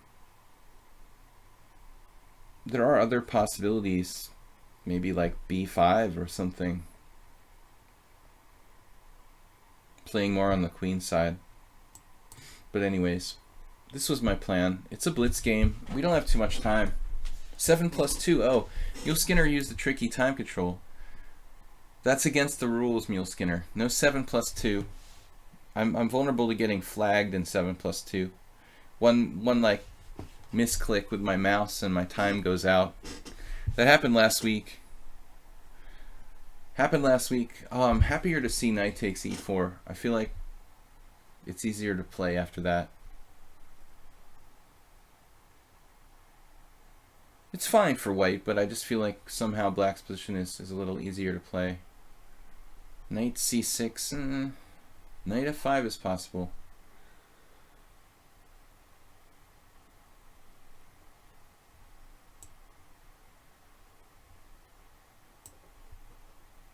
Oh, my c5 pawn is hanging. Shit. Totally forgot about it.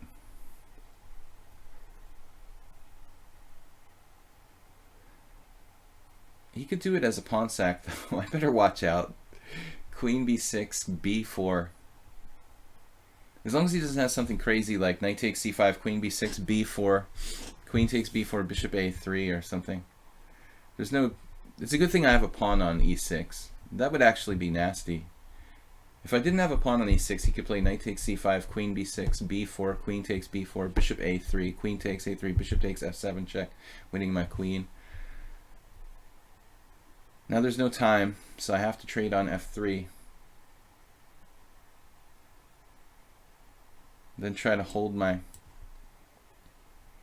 pawn on c5. We may have a problem.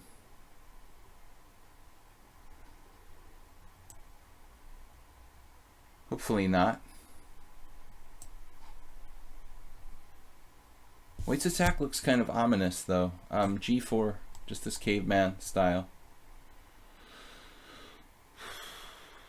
Then again, I didn't castle yet, so maybe I can defend passively. I'm crazy about it. It looks like... Okay, G4 is double-edged. I mean, it could be reckless, but... I'll play knight d6. Try to trade off his strong knight on e4.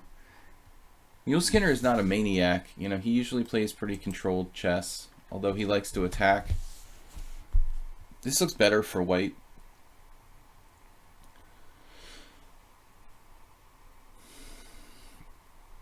I'm not really sure what I did wrong. Maybe it's not really better for white, but I have to be careful.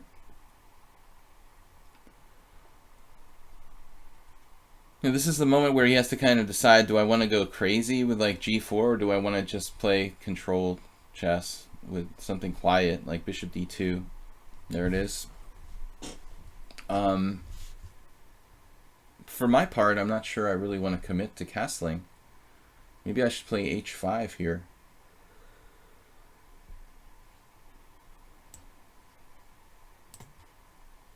Leaving my king in the center. Temporarily.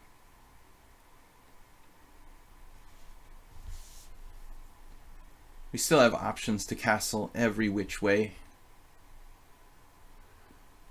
A5 looks kind of interesting. Clamping down. We can't really take it without being very careful. Maybe I could though, like a5, queen takes a5, bishop takes e6, queen c7. So I feel like Mule Skinner's playing too hesitantly. He's kind of like not committing to anything. Rook d1 looks wrong. He doesn't know what to do, and this is probably a bad move. One can make the argument his rook is sort of developed on a1 from its original square. So I think this is a passive move by him. He probably should put it back, or play a5 with the intention of putting it back.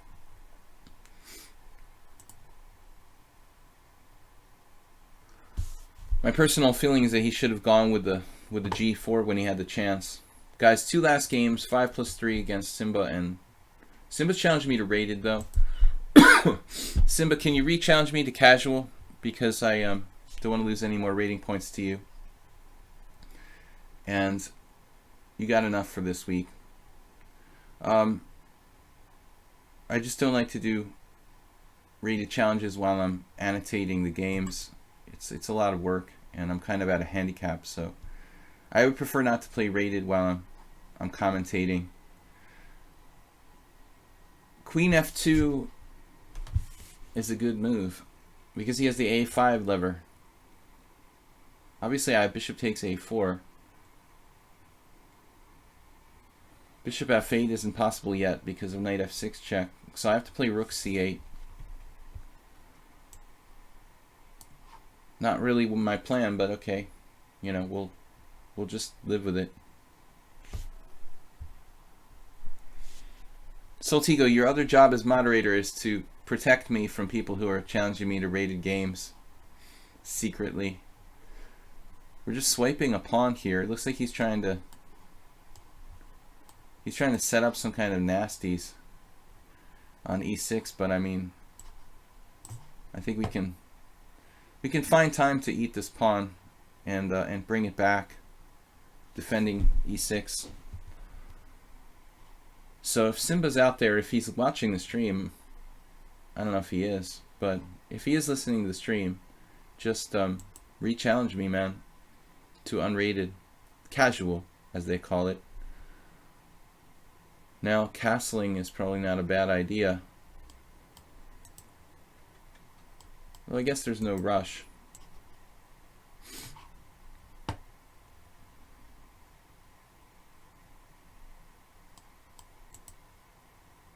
b4 wouldn't be a bad idea, but he has big problems with the d4 square.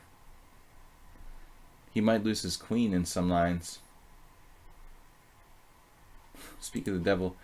Can I sack my queen here on c1? And there's going to be an in-between check on d6, which is extremely disruptive. Maybe I just take and then bishop d4.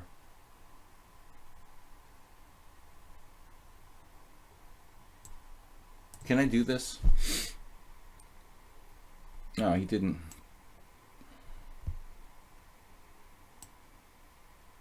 I'm going to lose on time. Whatever, man. Have your pawn back. I'm just going to be practical. He's like paranoid I have something there, but I'm already up a pawn. I'm not going to be greedy. Let my dark squares melt down. Right? No. This is not coming in there.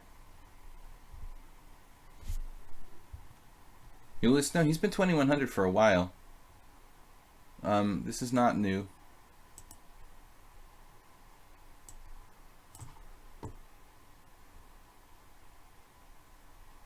I guess that's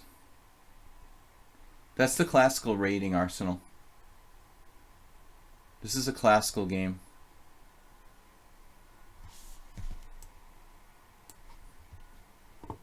He's fighting. He's still trying to get in g4. I mean, his king is pretty open after that. I'm curious about the opening. We could quickly run through. There's actual games here. Wow. I'm playing like Boris Gulko. Boris Gulko lost. Okay, by 99 he was already pretty old.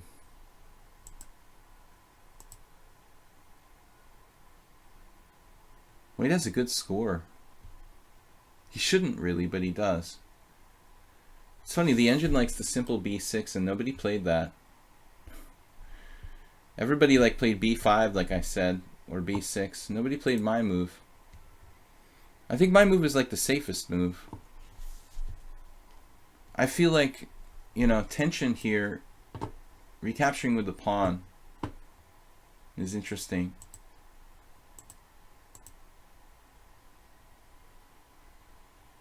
Alright guys, next game. I don't know, Simba didn't re-challenge me. We're going to play Nabil. I'm not sure Simba's listening to the stream. He's just randomly challenging me. That's probably why it's rated. I don't know. Alright. Nabil, I haven't played any C4 games. If Simba doesn't come back, you know, I can play one other game. 5+3 maximum. Because I have to go.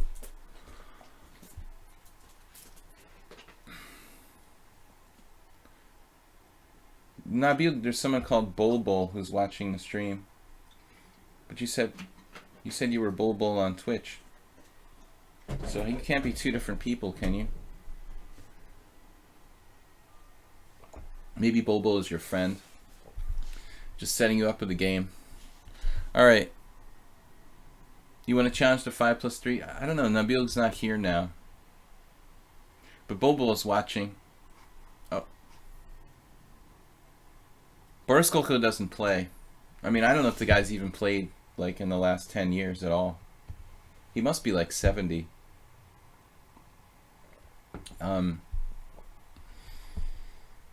If he's not 70, he's got to be 70 by now. I mean, he's not a kid. I only played him once. He's kind of like Sarawan. He wouldn't really play in anything except for the U.S. Championship. That game against Gilberto Hernandez might have been some tournament organized in like Mexico or something. But in '99 he was still fairly active. That's probably about the time when I played him. Actually, I played him in a Chicago Open, I think. So it's not true that he never played. I mean, he played sometimes. He wasn't like, okay, Sarawan is like really exaggerated. Sarawan would literally play like 2 tournaments in the United States, maybe the world every year. He hardly played at all. Golko will take a plus score against Kasparov to the grave with him. I think he beat him like 2 or 3 times. Maybe twice only, but that's not bad. 2 wins, no losses against Garik.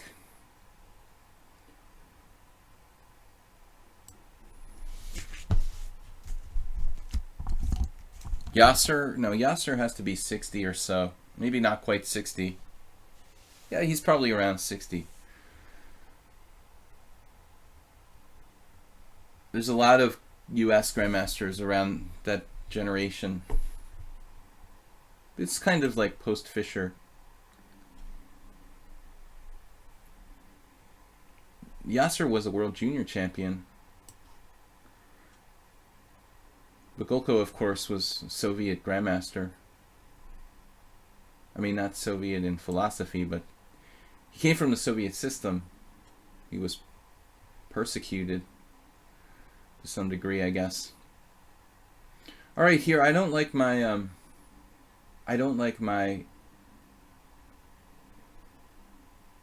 pawns being doubled here, although you could allow it, to be honest. His dark squares are so weak.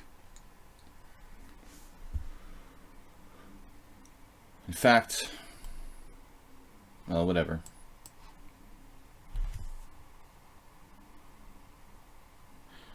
He was the '99 US champion.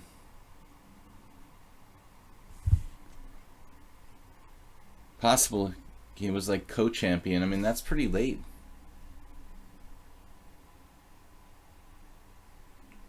He was hardly playing by that point, but it's possible he did tie for first or something.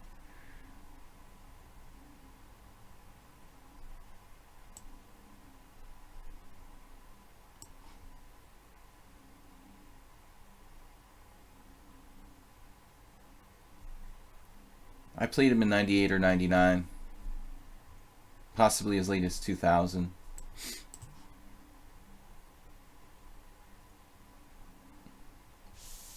Nabil there, subtle hedgehog type of setup.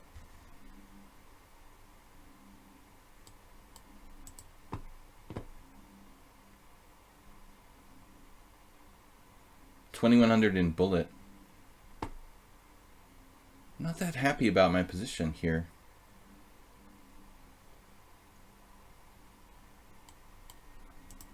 My knight is kind of weird on b3.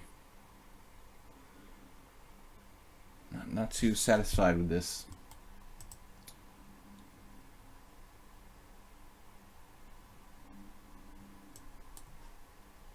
Keeping knight off of g4. Maybe I can play bishop e3.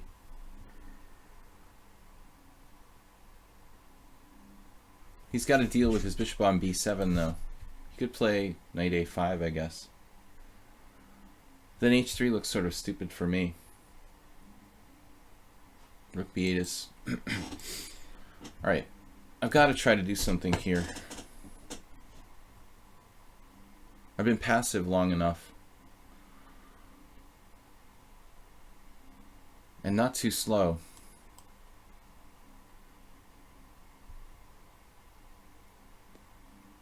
I wonder about h3, weakening my king side. Okay, now I'm glad I played h3. I could play bishop g5. Though his knight on f6 seems oddly placed. At this moment, now after e5,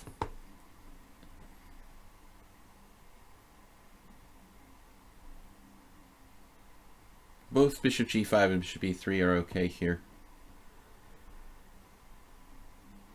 It would have been easier to play the other way. My knight on b3 is really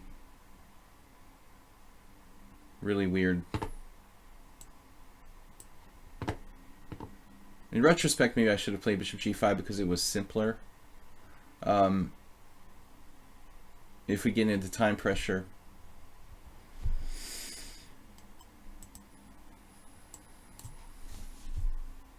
still not too late to change my mind.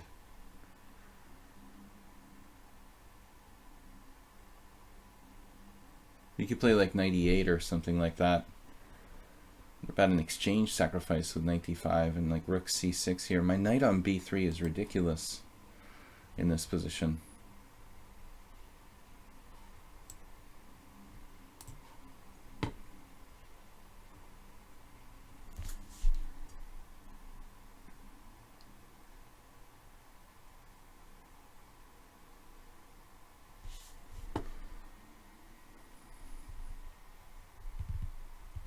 I think I played a player named Nabil before. Was that you? The same Nabil? It's probably a fairly common name for all I know.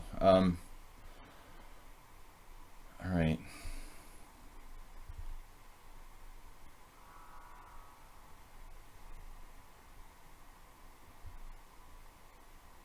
Don't like that on my pawn. Alright, it's enough. I just want to release some of the tension here. I don't know if this is a good move or not.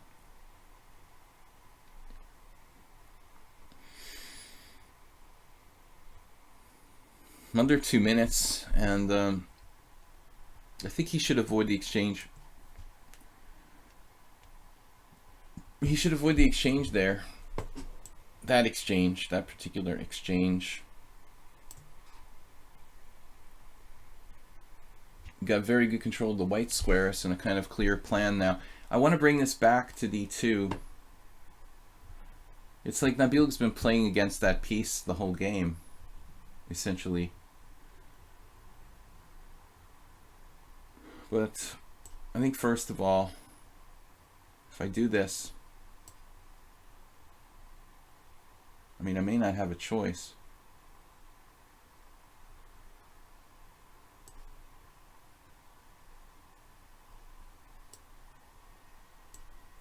Not sure I even like this.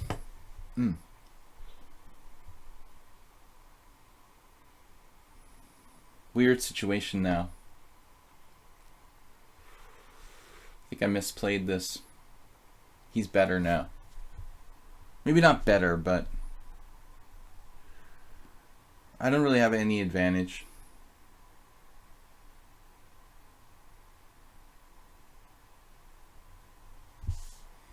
I didn't expect that recapture.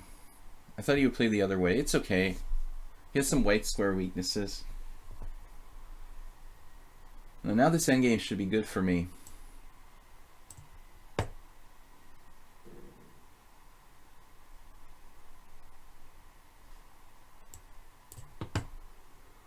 To watch out for e4.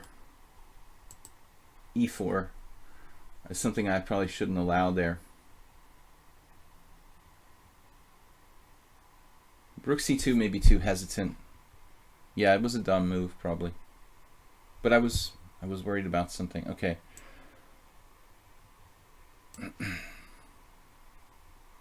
I'm afraid this might just be a draw.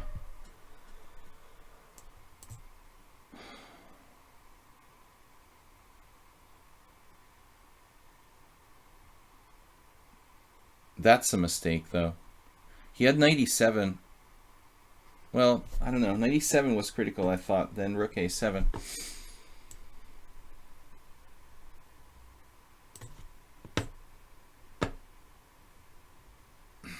I'm not sure rook d7 is good.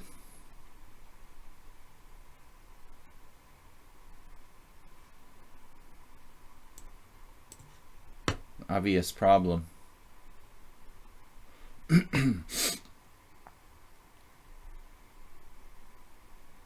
But I should have gotten more out of this opening. I was better. Okay, guys, I'll play one last 5+3 challenge if someone wants to challenge it. Otherwise, I'm gonna get out of here. Good try. Still, it's not so easy for me.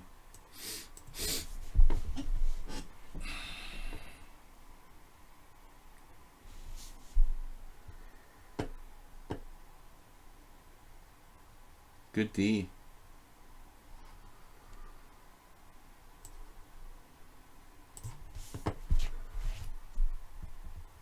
I've got sunspots on my eyes from the glare from the light. It's really awkward. Arsenal fan. Blinded by the light. Happens sometimes with these. Arsenal fan beat you to it, Morales. Alright, last game. Knight takes. And we've got e4. I'm just totally blinded. I might lose by blindness here.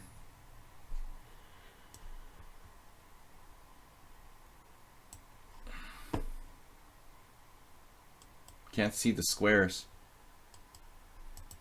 I don't know how I blinded myself. I didn't really look directly at the light. It's really weird. Maybe I did and I didn't realize it. Dangerous. Bulbs. I literally can't see like 2 squares on the board right now.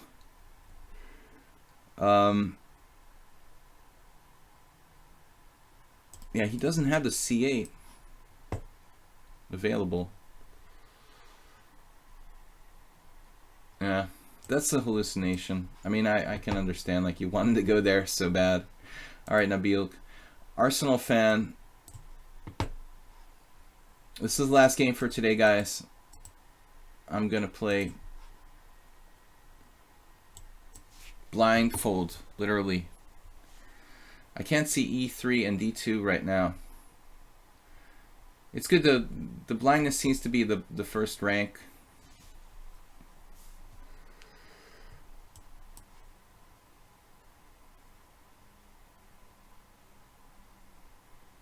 Hate when that happens.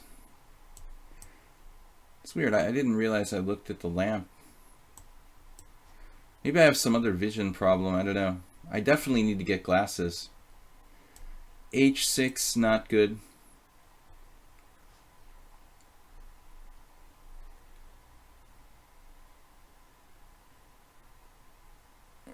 My eyes are not good at reading like small print. But thus far I've avoided having to wear corrective glasses. Not bad for my middle age. Queen b3.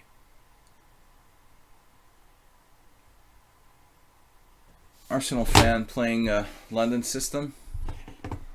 But let's see, c4, e6. I think it's more common to play c6 there. Now you have a small problem. Maybe it's necessary to play that. Yeah. It's not optimal for black to play queen c8. Not optimal, but not that bad. You know, you can definitely make a case that the queen is not well placed on b3 as well, so it sort of cuts both ways. The misplaced queen game.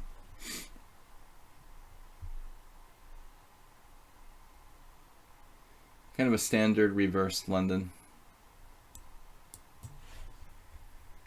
I'm going to have to move my queen again at some point.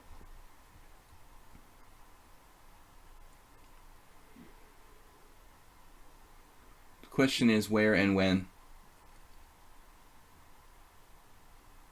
I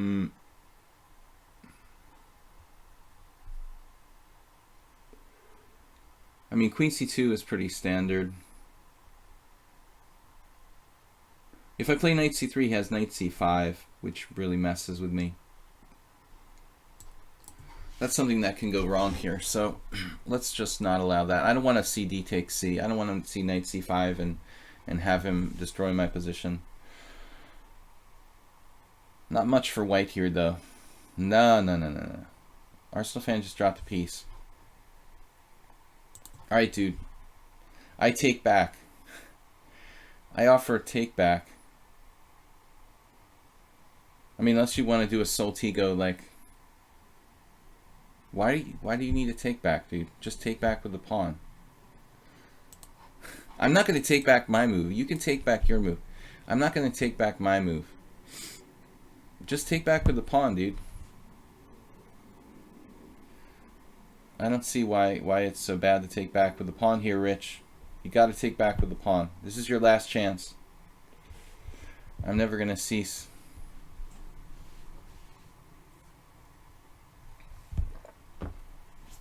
I don't understand what's going on. Alright. He doesn't want to do e takes d for some reason. Then, alright, then I'll win a piece. If you insist, I'll win a piece. He has the Soltigo, like, you know, sacrifice of a piece for 2 pawns. Unfortunately, it doesn't work. You only get 1 pawn here. Now you lose 2 pieces for the price of 1.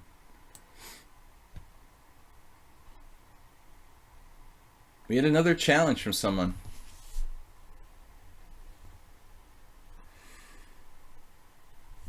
Does anybody else? We had another challenge from I Take Back. You want to play one more game? I'm still blinded. Not completely blind though. Arsenal fan, I don't understand what happened, man. Why don't you want to play e takes d there? Like, why do you refuse? Why do you refuse to recapture with the pawn on d5? I don't understand. What am I missing? Okay, I'm gonna play Havgar. It's the normal recapture anyway. Like, you should always reestablish your central pawn. Black again. You didn't see it. We have to re-familiarize you with the rules of pawn moves.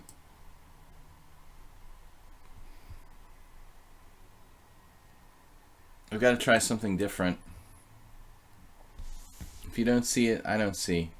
I don't see. Old Indian. Oh, man.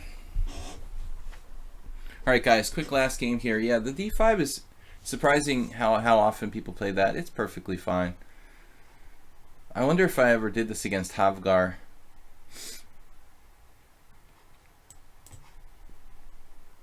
Closed Old Indian. I've played every move in this position. It is strange that you're getting white, but you did have black like 4 games ago. I don't know. Like, you must have played a lot of other games with black recently or something. It's definitely weird.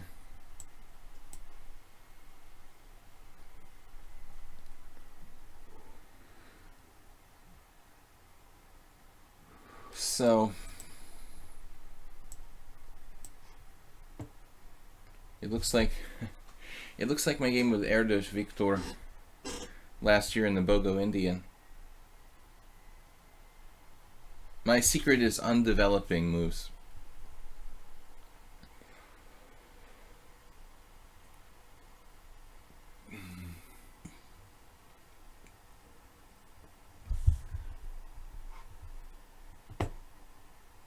B3, interesting.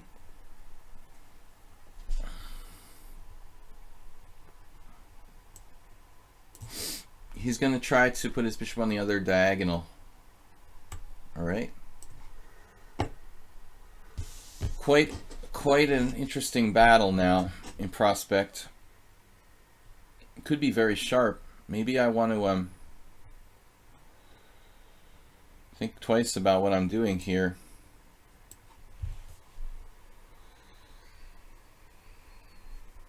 Man, it looks like I'm walking into a genius setup for white. Maybe I'm going to actually pull this back to e7. It doesn't seem consistent. But I'm a little bit scared of h5. With good reason. Damn, dude. I mean, you actually know this? Like, you've done this before? But that is a dangerous looking attack for white. I never played this position in my life, but I am not interested. Man, h5 almost. Bishop g4. Huh. This looks super scary for me. Alright, I'm just going to get crushed. Hafgar is a dangerous player. Unorthodox type of formation also. Last time in the an unorthodox approach he kind of made up over the board against me in the Gingy Indian, which was also very good for white. But I don't normally play the old Indian. I do play d6, but I've never done this setup before, like I'm trying here. I played a lot of moves on move 4, like ace, a5, knight a6, g6 turning into a king's Indian. Basically, in this position, I've played like 6 different moves. Even c6 is interesting. Man, I'm just completely blinded. Help! I've got this like awful sun in my eyes. Man, it's like I looked at a solar flare or something. It's crazy. It's like a light bulb. Maybe bishop g4 now. I'm afraid even that will have problems, but I've got to try to slow him down. I could play knight b4 first. I'm just not sure that knights are necessarily better than bishops here.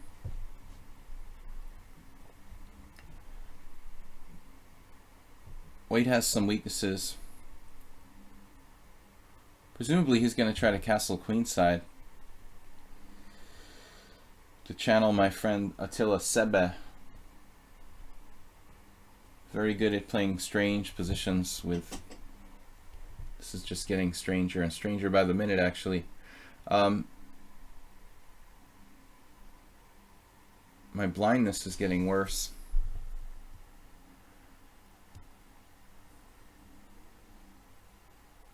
Maybe just f6. Solid move. We don't have too much space here. I guess I can put my knight on h5 and just blockade. This is not a normal position for me. It looks like a weird King's Indian. Actually, my bishop, sometimes in the King's Indian, gets very bad. You can bring it out like, sorry, bishop f6, bishop back to d8 in King's Indian lines.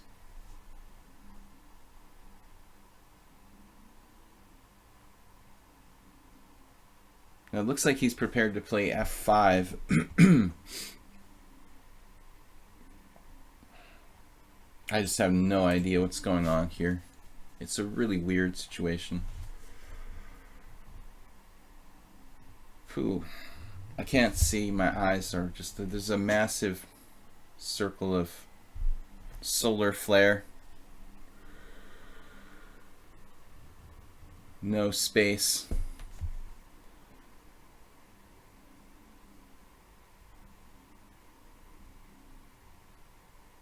Now knight h5. Looking for family forks here.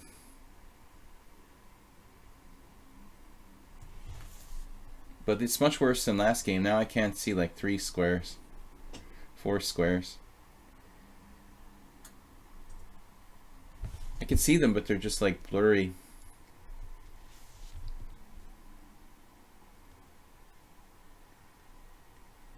Eventually we should have white squares, some chances on the white squares with f5, but it's really pretty dicey here, obviously.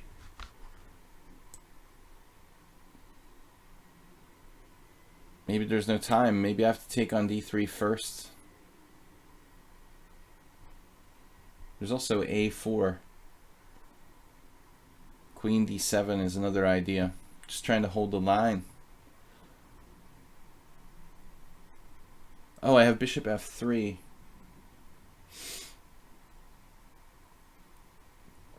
Bishop f3 and f5.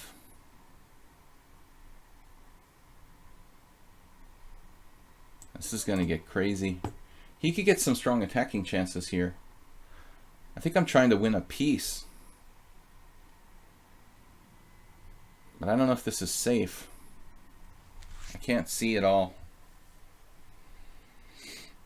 I'm really asking for it.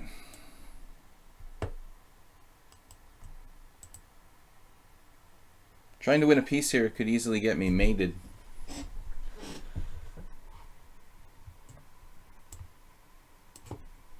What price material?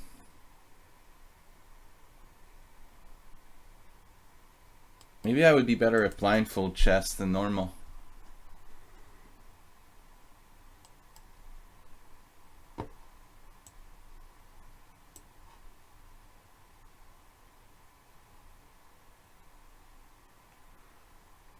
The pawn's not going anywhere.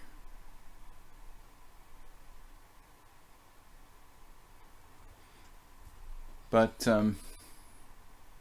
White certainly had like tons of chances in this game. I mean, even if I win this, I wasn't really comfortable. Not just because I'm partially blinded, staring at the light bulb on the wall by accident. I don't know. I think I just looked over my shoulder and just accidentally looked up at it.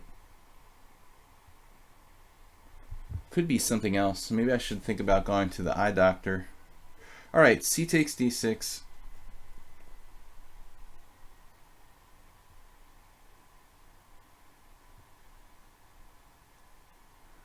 I almost have insane mates with like bishop g5 check. It's not necessary.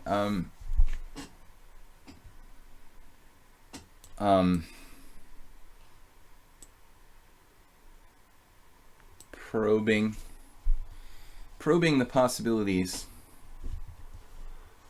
Hope he doesn't sack his queen or something. He could actually play knight takes c5, bishop takes c2, knight e6. And then that's kind of scary, dude.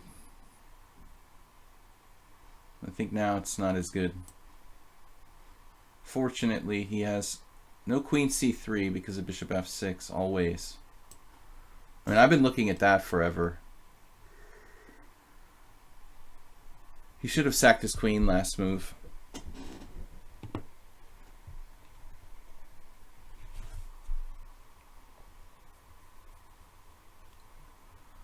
Luckily, I have a knight on h5 and a rook on f3 to protect the bishop on f6. But there's actually no mate. h8 isn't even mate. Havgar, what about sacking your queen? Anyway, guys, end of stream. I will see you guys later, but can you sack your queen? You should try it for whatever it's worth. Bishop takes c2, knight e6. Queen b6. It's just not enough material. King takes c2. And it's